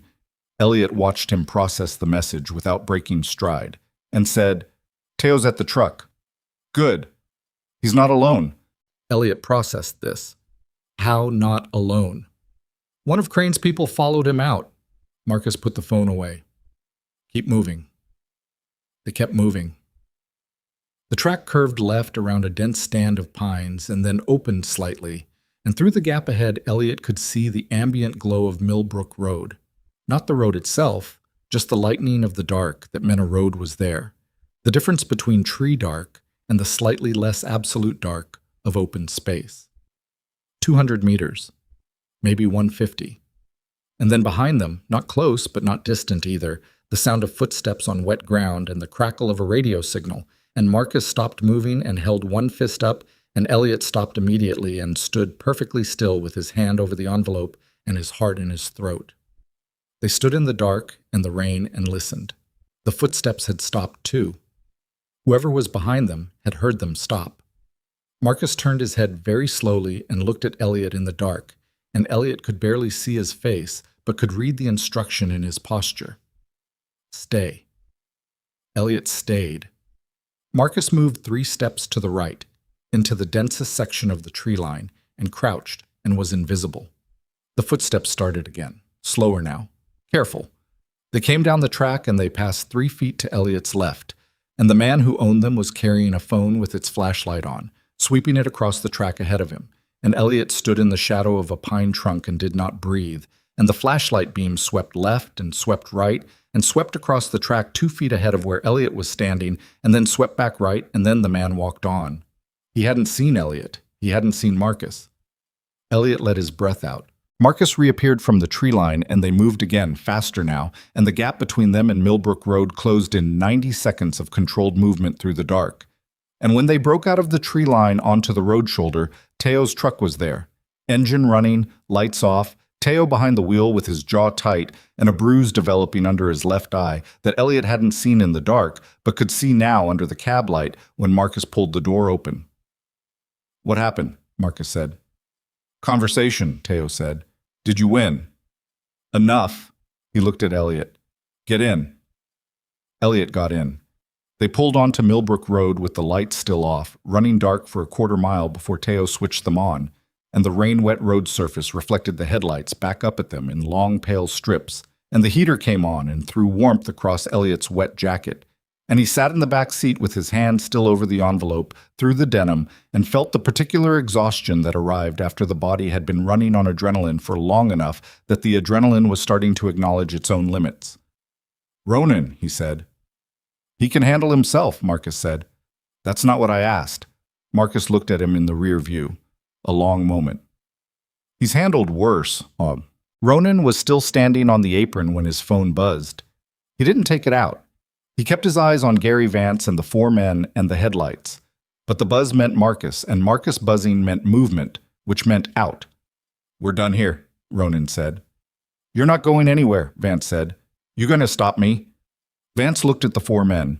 The 4 men looked at Ronan and at Dex, who had not moved from his position and whose stillness had been communicating something for the last several minutes that wasn't aggression and wasn't passivity, but was something in between that was harder to respond to than either. The stillness of a man who had already decided what he was willing to do and was waiting patiently for the situation to require it. One of the 4 men made a decision. He moved toward Ronan, and he was fast, faster than his size suggested, the way large men were sometimes fast in the specific surprising way of people who had practice. And Ronan moved too, not back, not away, but to the side and inside the reach. And what happened in the next 4 seconds was not elegant and not cinematic and not clean. And Ronan took a forearm across his left cheekbone that rang through his skull like a bell and threw white light behind his eyes. And he drove his shoulder into the man's midsection, and they went down together onto the wet asphalt, and the cold of it hit Ronan's left side like a slap, and the impact drove the air out of him in a single hard exhale. Dex moved. The second man reached for Dex, and Dex took his wrist and redirected the energy in the direction it was already going, and the man's own momentum put him face first into the side of the nearest SUV with a sound that was short and complete and final. The third man stopped. The fourth man stopped. They had the numbers but not the momentum, and momentum was what decided things in the space between decision and consequence. Ronan got up. His cheekbone was singing. He could feel the blood from where the asphalt had taken something from his face on the way down. He stood upright in the rain and looked at Gary Vance, who had not moved from his position at the edge of the headlight wash, and whose face was doing something complicated. The specific expression of a man watching the situation he thought he controlled, demonstrating that it didn't. "The drive is gone," Ronan said. He wasn't breathing hard. That surprised him. "The archive is copied. The payments record is copied. The camera feeds are copied. Everything Crane gave you to protect is now in the hands of people who are going to use it. And the only question you have to answer tonight is whether you want to be the man who tried to stop a 14-year-old kid from knowing who his father was, or whether you want to be the man who stood aside." Gary Vance stood in the rain. He was not a villain, exactly. Ronan could see that now, could see it in the way the man's face was working through something private and painful, and probably long overdue, the face of someone who had made a series of individually defensible decisions that had accumulated into something indefensible, and who was encountering that accumulation all at once, in a parking lot, in the rain, at midnight. He was a man who had told himself a story about the boy he'd been monitoring, and the story had been small enough to live inside. The boy was at risk anyway. The The placement was providing stability, the money was just supplementary income. And now the story was being held up against the light and showing all the places it didn't hold. He didn't step aside. But he didn't move toward Ronan either. And in the particular grammar of men who communicated through positioning and silence as much as through words, that was the same thing. Ronan walked past him. Dex walked past him. Teo's truck wasn't at the northern tree line anymore. It was gone, which was exactly what it was supposed to be. And Ronan's truck was 30 meters east of where they'd parked it because Marcus had planned for exactly this contingency and had moved it before he went into the building, and the key was above the driver's side visor where they always put keys when the situation required a fast exit. Ronan started the truck. His cheekbone was swelling. He could feel it in the way the left side of his face was becoming a presence distinct from the rest of him, announcing itself in the specific persistent way of damage that had been taken rather than sought. He looked at it in the rear view for a moment, the beginning of the bruise visible even in the dim cab light, and then looked at the road and drove. His phone buzzed. Marcus. Clear. He exhaled. Then his phone buzzed again. Different number. A number he didn't recognize. He answered it on speaker. Victor Crane's voice came through the cab speakers with the same moderate measured quality it always had, as if the last hour had been a business meeting that had reached a natural conclusion rather than what it actually was. You're very good at this, Crane said. I want you to know I mean that sincerely. The preparation, the contingency thinking, Cal trained you well. Ronan said nothing. The drive you took tonight contains copies of documents. Copies are not originals. Copies can be challenged. Copies can be framed as fabrications. A pause. I've had 11 years to build a very specific version of events in this community. You've had 1 week. Do the math. I'm doing it, Ronan said. Then you understand that what you have is a beginning, not an ending. Another pause. The boy is what he is. The son of a man who ran from his responsibilities, raised by the state, associated now with a motorcycle club with 3 members who have prior records. That's a narrative, a coherent one. Easier to tell than yours. Ronan drove. I'm offering you one more chance, Crane said. Return the drive, return the envelope. And we end this tonight as a misunderstanding. No, Ronan said. Silence. Then tomorrow morning, Crane said, I'm going to sit down with every person who matters in Harwick, and I'm going to explain that the Iron Wolves broke into private property, assaulted 2 of my employees, and are engaged in a harassment campaign against a respected member of the community on behalf of a troubled minor with a history of placement instability. His voice stayed moderate throughout. That was the most frightening part. Your community repair contracts go through the municipal building department. 4 of your key partners are Chamber of Commerce members. Your liability insurance is up for renewal in 6 weeks. I can touch all of those things before you make a single phone call tomorrow morning. Dex, in the passenger seat, was listening. He said nothing. Ronan said, Do it. A beat. Excuse me. I said do it. Make your calls, pull the contracts, work your board contacts. Do everything you just described tonight, as fast as you can. He paused. Because the moment you do, you've confirmed exactly what that drive proves. You have every reason in the world to do nothing if those documents are fabrications. You only have reason to move this fast if they're real. He paused again. And everyone you call tonight is going to ask themselves that question tomorrow morning. The line was quiet for a long moment. You have until 8 a.m., Crane said. We'll be ready, Ronan said. He hung up. Dex looked at him. Are we ready? Dex said. Ronan thought about Marcus and Elliot and the USB drive and the envelope and his father's handwriting pressed lightly into a strip of paper with the words, Don't let him make you small on it. And he thought about what it meant to be ready when you were a 14-year-old boy who had spent his whole life being told he was made from bad material, and he thought about what it meant to be ready when you were a club that had spent 10 years rebuilding trust. From the ground up, on the premise that reputation was not the same as character, and character was not the same as what people decided it was from the outside. We have until 8 a.m. to be ready, he said. It's 1:15 in the morning, Dex said. Then we have time. He drove, and 6 miles ahead of him, in Teo's truck, Elliot Mercer sat in the back seat with his hand over the envelope against his chest and watched the rain-wet road come at them through the windshield and felt the specific, peculiar feeling of someone who had been running toward something for so long that arriving felt less like relief and more like the sudden awareness of how hard they'd been running, and the question that settled into him in the warmth of the truck cab, quiet and serious and not at all afraid of being unanswered, because he had learned in the last week that the right questions didn't need to be afraid, was not whether they would win tomorrow morning. It was what his father had looked like when he laughed, and whether, if Cal Mercer had somehow found a way to see this night, the garage, the building, the rain, the drive, the envelope, the men who had stood in the rain and not moved, whether he would have recognized the thing he'd built from a distance, in the shape of his son moving through the dark toward the truth, and called it enough.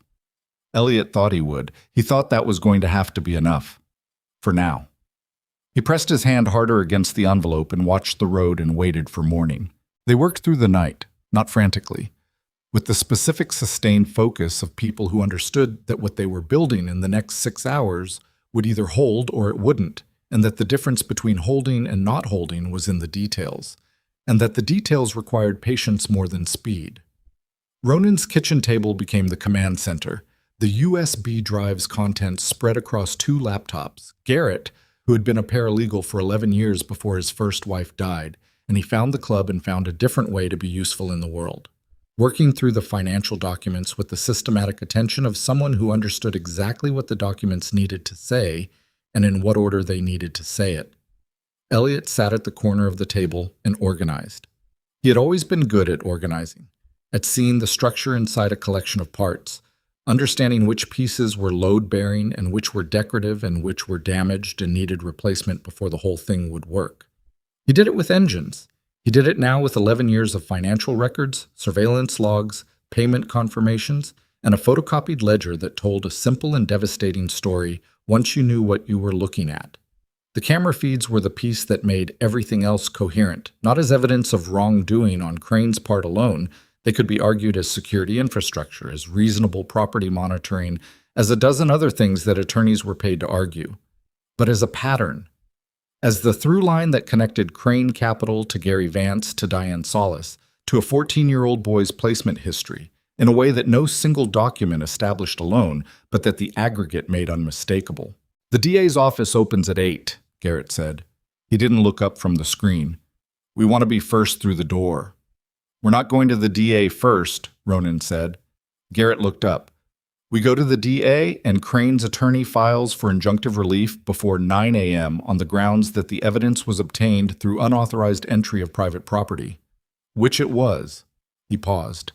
"We need it in the hands of someone who can't be injuncted before we go to the DA." "The press," Dex said. "The Courier won't touch it before talking to their attorney. And their attorney will call the DA's office, and the DA's office will call Crane's attorney, and—" "Not the Courier," Marcus said. He was leaning against the counter with a coffee mug, the bruise under Teo's eye visible across the table in the kitchen light. "State Foster Care Oversight Board. They're a regulatory body. They don't need evidence to open an inquiry. They need a complaint. A complaint triggers mandatory investigation protocols that Crane's attorney can't stop with a court filing, because the investigation isn't a legal proceeding, it's administrative." He paused. "You file the complaint, you attach everything as supporting documentation, and the moment the investigation opens, the documents are part of an official administrative record. Injunction proof." Garrett looked at him. 8 years, Marcus said simply, answering the unasked question about how he knew this. He went back to his coffee. Elliot was already typing. "The online complaint portal is 24 hours, he said. "We can file now." Everyone looked at him. "I've been looking at the system for 2 years, he said. Not bitterly, just factually. I know how the complaint process works." Garrett turned his laptop toward the boy. Elliot filed the complaint at 2:47 in the morning, attaching the payment records and the placement timeline and the camera feed metadata as supporting documentation. The confirmation email arrived 30 seconds later with a case number and a notification that a case officer would be assigned within 4 business hours. Ronan looked at the case number on the screen. He looked at Elliot. "That's step 1, he said. "I know," Elliot said. "What's step 2?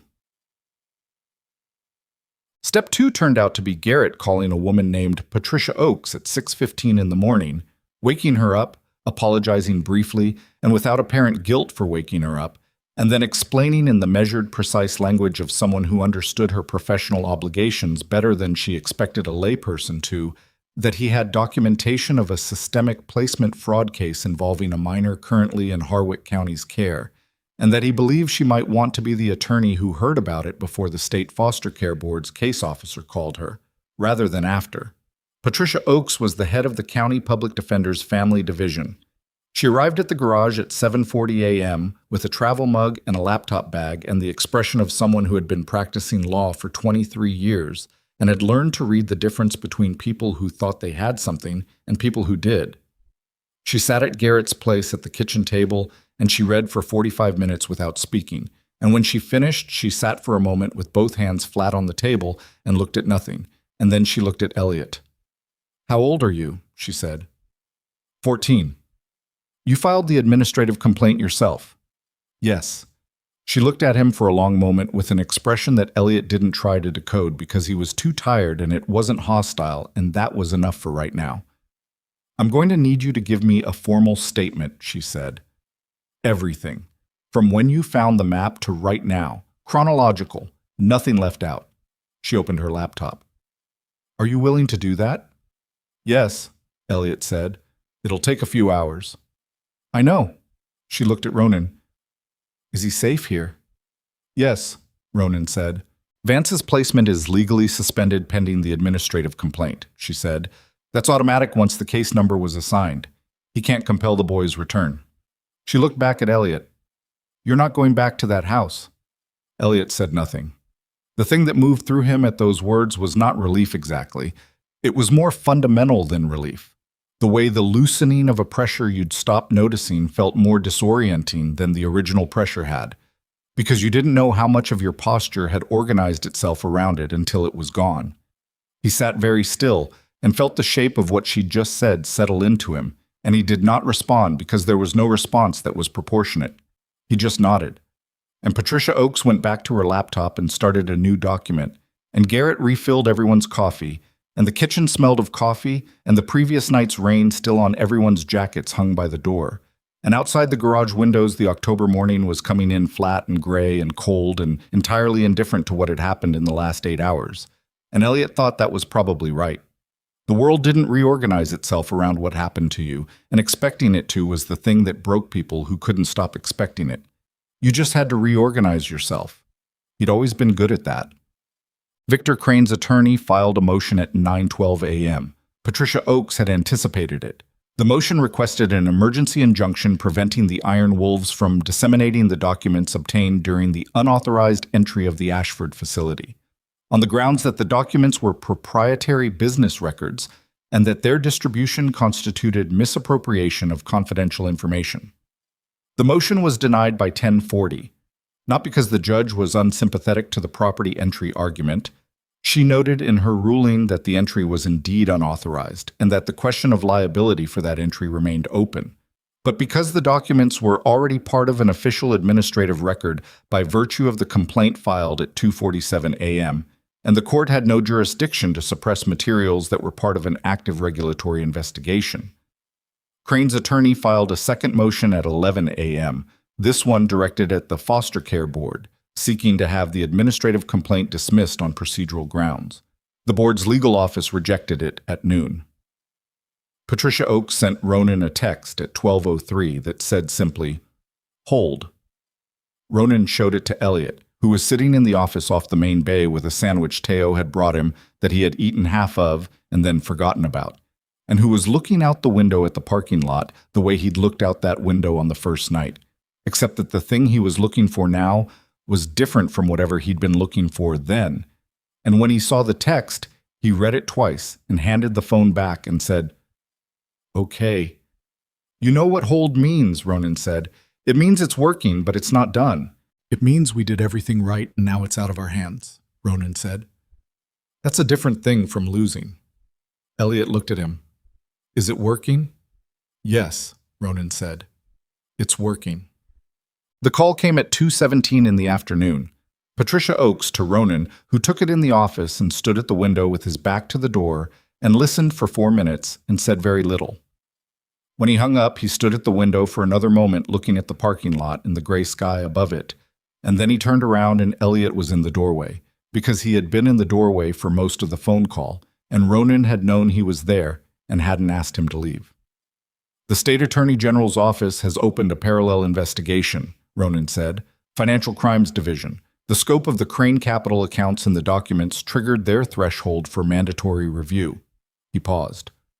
Victor Crane's attorney requested a meeting with the AG's office at noon. He went in voluntary cooperation. Another pause. "That's not what innocent people do." Elliot processed this. "He's cooperating," he said. "His attorney is managing what cooperation means," Ronan said, "which is a different thing, but it means Crane has decided the math no longer works in his favor, and when men like Crane decide the math doesn't work, they start calculating how to minimize rather than how to fight." He looked at Elliot steadily. "Cal's name is going to be in those financial documents as the person who was framed. When the investigation concludes, his record will be formally addressed." Elliot's jaw moved. He looked at the floor. "It won't be fast," Ronan said. "These things don't move fast. Months, probably, maybe longer, but it will happen." He paused. "I wanted you to know that now, before it becomes a long wait. So you know what you're waiting for." Elliot looked up. "Does it matter?" he said. "His name being cleared? He's dead." "Matters to you," Ronan said. "It matters to how you carry him." The thing that moved through Elliot's face at that was too quick and too complicated to name, but it was real. More real than most of what Ronan had seen in the faces of 14-year-olds, which tended to run toward the performed and the provisional. This was the face of someone who had just been given permission to grieve something they'd been carrying as evidence rather than loss, and who didn't entirely know yet what to do with the permission. "Okay," Elliot said. His voice was steady. His eyes were not, quite. Ronan left it there because some things needed room and time rather than response. Gary Vance was interviewed by the Foster Care Board's investigator at 3 p.m. Elliot knew this because Patricia Oakes kept him informed in the specific way she had settled into over the course of the day. Brief, factual, without editorializing, treating him as someone who deserved accurate information about his own situation rather than curated summaries designed to manage his emotional state. He appreciated it in the way that he appreciated things that treated him as what he was, rather than as what people found it easier to deal with. Diane Solis, his caseworker, was placed on administrative leave at 4:30. Her placement decisions for the past 14 months were flagged for review.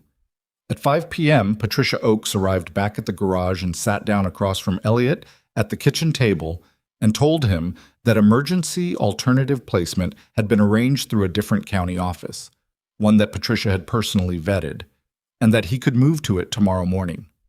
She told him it was a woman named Ruth Calloway, 60, retired school administrator, who had 3 years of experience as a foster parent and no association with anyone named Crane or anyone on any of the boards Crane sat on. "Is she good?" Elliot said. Patricia considered this. "She's decent," she said. "I think decent is what you need right now. Decent and stable and boring." Elliot almost smiled. "That sounds like a lot." "It might be," Patricia said. Not unkindly. After she left, Dex came and sat across from Elliot and set a coffee mug in front of him. The same gesture he'd made on the first night, coffee without asking, factual and without ceremony. And Elliot picked it up and held it with both hands and let the warmth come through the ceramic. "How's your face?" Elliot said. Dex had a bruise on his right cheekbone. He touched it reflexively. "Fine." "Ronan's is worse." "Ronan's always worse." He said it without concern, which was its own form of reassurance. "That's what happens when you've been doing this for 20 years and you still lead with your face." "Why does he?" Dex thought about this for a moment. "Because leading with your face means the people behind you don't have to." Elliot held the mug and looked at Dex and understood that the sentence was not about fighting. He nodded. They sat in the quiet kitchen and drank their coffee. At 7 in the evening, Ronan found Elliot in the main bay. He was sitting on the floor beside the 1948 Knucklehead engine. Now fully cleaned, fully documented, all components laid out in assembly order on clean cloth beside the wooden pallet. He'd been working on it intermittently throughout the day in the spaces between statements and phone calls and decisions, the way he worked on things when thinking, not as an escape, but as a way of keeping some part of him grounded in the physical world while the rest of him dealt with things that didn't have physical solutions. He'd solved the second failure point. He had the parts list for what the third one needed. He was sitting with his back against the pallet and his knees up and his hands resting loose on his knees, and he was just looking at the engine, and when Ronan came in, he looked up and then went back to looking at the engine. Ronan sat down on the floor beside him. This was not a thing Ronan did, generally, sat on floors. He was a man who stood or sat in chairs, who occupied space in the vertical way of someone accustomed to being at the front of a room. But he sat down on the concrete floor of his own garage beside a 14-year-old boy and looked at the engine and said nothing, and the nothing had weight and texture and was full rather than empty. He was working on this when he left, Elliot said. Yes. He left in the middle. He didn't want to. Elliot looked at the engine. I know. I understand why he did it. He paused. I just wish he'd found another way. So do I, Ronan said. I've been wishing that for 11 years. Were you angry at him? For a long time, yes. Are you still? Ronan considered the question honestly. I'm angry that he didn't trust me enough to fight it together. I understand why he made the choice he made. Both of those things are true. He paused. The anger and the understanding don't cancel each other out. They just exist at the same time. Elliot nodded slowly. I feel that. I know you do. They sat with the engine between them and the garage settling into its evening sounds. The metal roof cooling, contracting slightly, the tick of the fluorescent lights, the distant sound of Route 9 carrying the last of the evening traffic. He knew what I'd be like, Elliot said. From nothing. He never met me. He just knew. He knew himself, Ronan said, and he knew what he'd been like at 14. And he put those things together and he built a trail for someone who'd look at a broken fence and stop to fix it. He paused. He was right. Elliot looked at the engine. I want to finish it, he said. The engine. Yes. It'll take months, Ronan said. Some of those parts are going to have to be machined.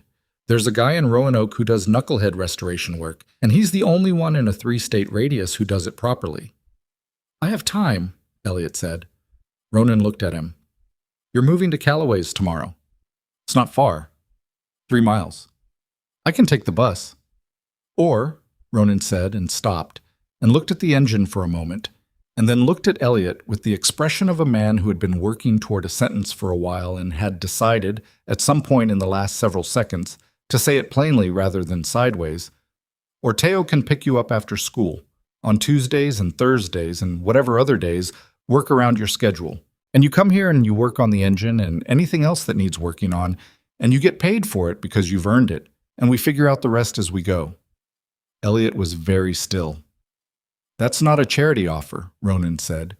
You've spent a week diagnosing a problem that Teo and Marcus and I collectively failed to diagnose in a year. You have skills. We need them. He paused. And you need a place where the skills mean something. That's not charity. That's just math. Elliot looked at the engine.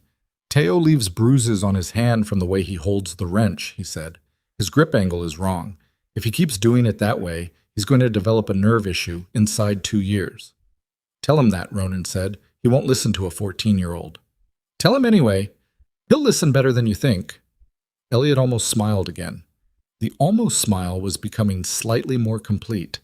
Very gradually, the way things became more complete very gradually when they'd been compressed for a long time.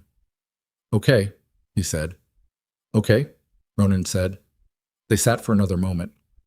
The map, Elliot said. What happens to it? Ronan reached into his jacket and took out the folded map and set it on the concrete between them. He'd been carrying it since the first night. Neither of them had commented on that until now. It's yours, Ronan said. He left it for me to find, not to keep. He left it for you, Ronan said. What you do with it after that is yours to decide. Elliot looked at the map on the concrete floor between them and the engine beyond it in the flat garage light. And he thought about his father standing in this garage with his hand on this engine, young and alive and laughing in a photograph with his arm around someone whose face had been cut away. And he thought about the 11 years between that moment and a bad heart in a rented room outside Roanoke. And he thought about everything that had happened in the space between, all the calculation and the hiding, and the careful long-distance love of a man who couldn't be present, expressed through hidden messages and machined recesses and a trail of breadcrumbs laid out for a boy he'd never held. He picked up the map. He folded it along its original creases, slowly, carefully, along the paths that his father's hands had made so many times that the paper had learned them. And he put it in the inside pocket of his jacket, close against his chest. Okay, he said. The diner on Clement Street opened at 6 a.m., and Ronan knew the owner, and the owner knew Ronan in the way that people who had been useful to each other for a long time knew each other, without ceremony and without debt. And at 7:15 the next morning, the Iron Wolves occupied the foretop and the two-top pushed against it in the back corner of the diner, all 6 of them, Ronan, Dex, Marcus, Teo, Garrett, Webb, plus Elliot, who was between Teo and Marcus, and was eating pancakes with the focused intensity of someone who had been running on half a sandwich and coffee for 20 hours, and had just re-encountered the existence of actual food. The diner was warm. The light was amber and low. Coffee came in heavy ceramic mugs that held heat. Someone had put a Merle Haggard record on the jukebox in the corner, and the song was old and slow and had the quality of music that knew something had happened and was giving it space. Webb, who had barely spoken in the entire time Elliot had known him, ordered the eggs and looked at Elliot and said, "You sleep." "Some?" Elliot said. "More tonight," Webb said. "Yeah," Elliot said. It was the entire conversation, and it was enough. Dex was reading something on his phone with his coffee in his other hand, and at some point he set the phone face down on the table and looked at no one in particular and said, "State AG's office issued a press release at 6 a.m. Crane Capital under formal financial crimes investigation. Crane's attorney confirming cooperation." He picked up his coffee. Harwick Courier has it on their front page. "People will say it was a long time coming," Garrett said. "People will say a lot of things," Ronan said. "People always say things were a long time coming after the fact. When they had the chance to say it before the fact, they were too comfortable." He drank his coffee. "That's not a judgment. It's just true." Marcus looked at Elliot. "The foster board reached out to Patricia Oakes last night. Your file is being reassigned to a different regional supervisor. Solis's caseload is under full review." He paused. "There are other kids in those placements." Elliot looked up from his pancakes. "They're looking at all of them," Marcus said. "Not just you." Elliot set down his fork. He looked at the table for a moment. At the coffee mug, and the plate, and the scratched formica surface of the diner table, all ordinary and real and physical and present. And he thought about the other kids in other placements who hadn't found maps behind garages, who hadn't had fathers who'd built trails for them, who had just been placed and monitored and managed and told by implication or by Gary Vance's quiet, steady voice that they were made from bad material, and this was the best they could expect. "I want to give a statement to the board," he said, "about the other placements, not just mine, if it would help." The table was quiet. "It would help," Garrett said. "Then I will."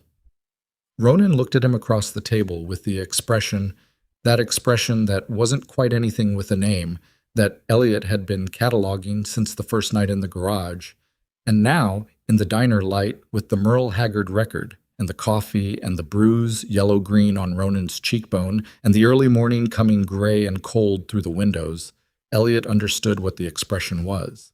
It was recognition. The specific recognition of someone seen in another person, something they understood in themselves.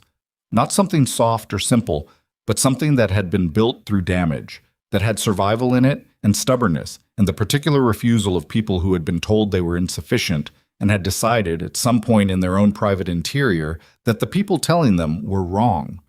Ronan looked at Elliot Mercer across a diner table at 7:30 in the morning and recognized him. And Elliot, who had spent 14 years being looked at and assessed and placed and monitored and judged and managed, looked back at Ronan and recognized him too. 3 months later, the Knucklehead engine ran for the first time. It was a Tuesday evening in January, and the garage was cold despite the space heaters in the corners, and everyone was there because Teo had texted the group chat 2 hours earlier, and the group chat had a way of responding to certain things without deliberation. And so they were all there. Ronan, Dex, Marcus, Teo, Garrett, Webb, standing in a loose semicircle around the workbench where Elliot had mounted the engine on a test stand that he and Teo had built together over the course of 2 evenings in December. The machined parts had come from the man in Roanoke, who had charged a fair price and said nothing extra about the age of the engine or the precision of Elliot's diagnostic documentation, except once that it was better than most of the work he saw from adult professionals, which he said in the flat, unembellished way of someone who didn't give compliments as social currency and therefore gave them rarely and meant them completely.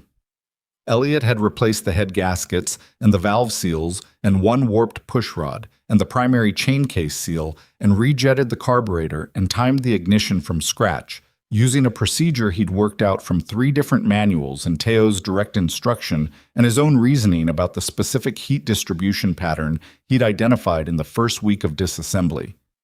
He turned the key. The engine turned over once, twice. On the 3rd compression stroke, it caught. The sound that came out of it was not polished and not gentle.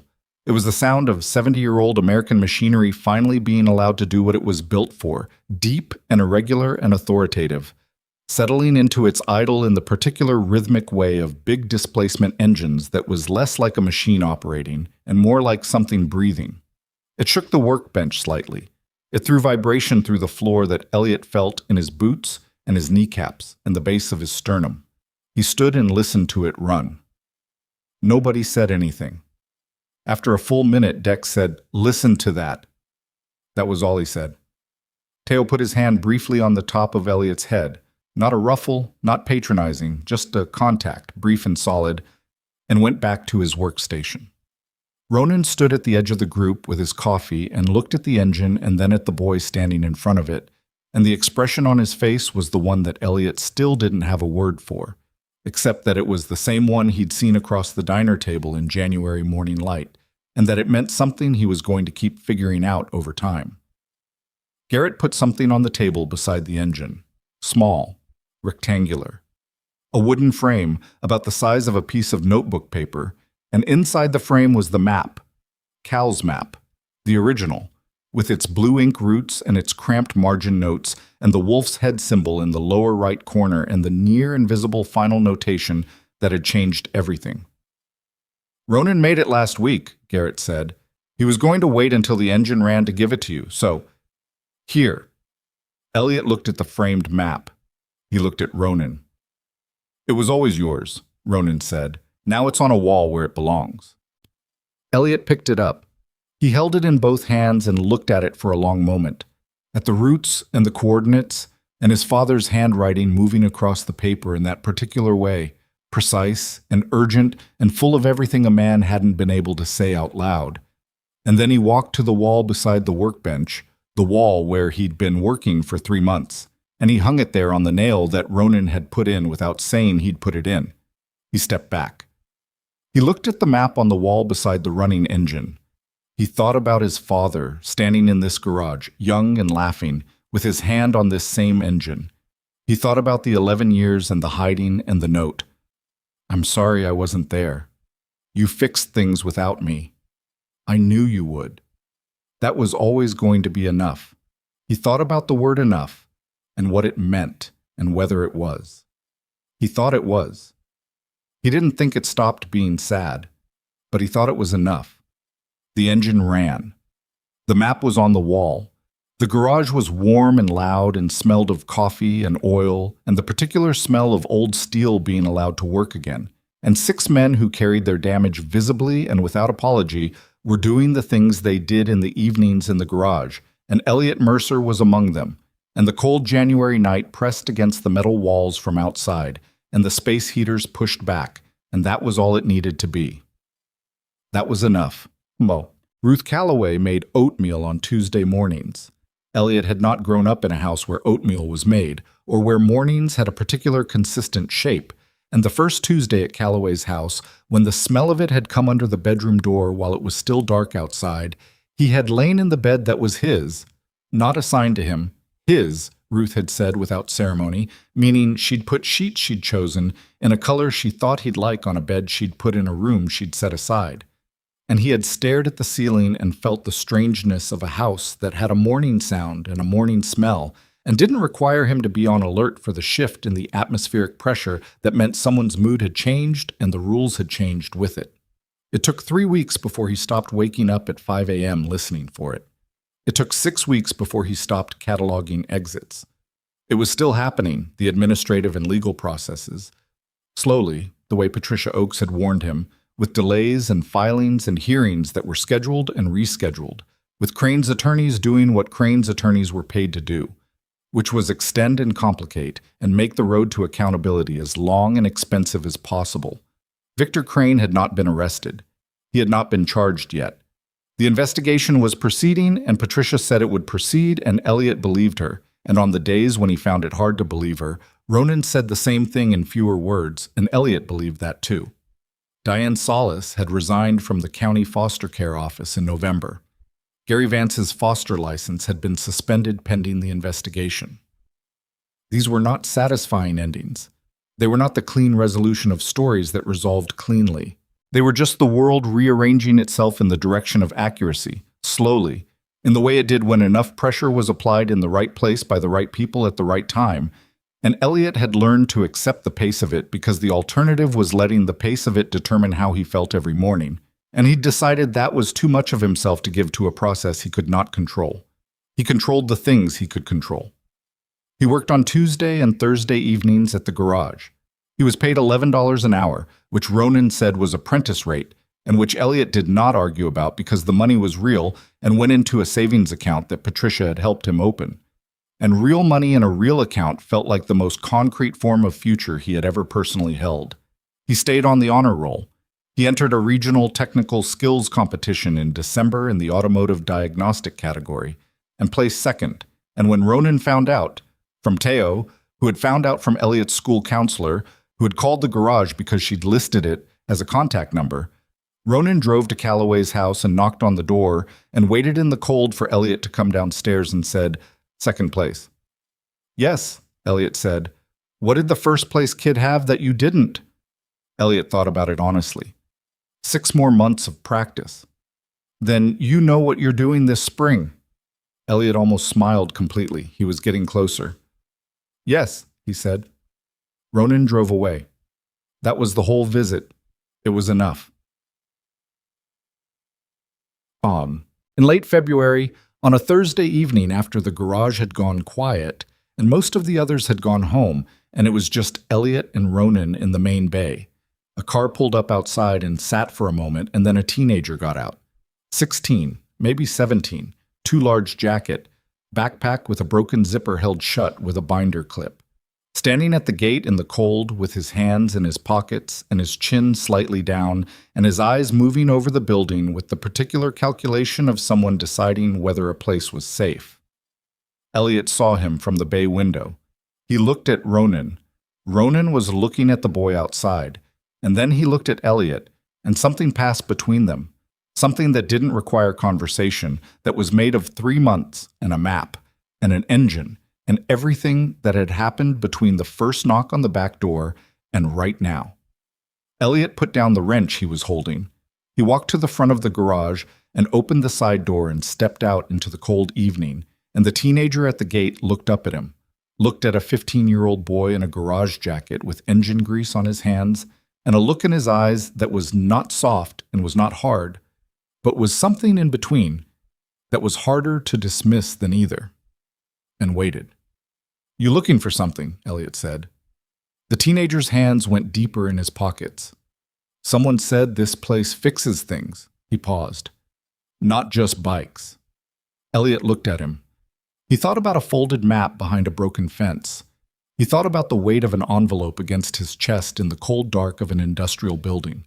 He thought about his father's handwriting, light, precise, pressing meaning into paper with the controlled urgency of someone who understood they were writing for someone they couldn't reach any other way. He thought about what it meant to be found by the right people at the right moment and what it cost them and why they did it anyway. "Yeah," Elliot said. "We fix things." He held the door open. "Come inside," he said. "It's cold." The teenager looked at him for another moment. The last hesitation, the last calculation, the thing you did before you decided to trust. And then he walked through the door. And the door closed behind them both, and the garage was warm, and the map was on the wall, and somewhere on the bench the 1948 knucklehead sat quiet and patient and waiting for the next time it was asked to run. It would run. It always ran now.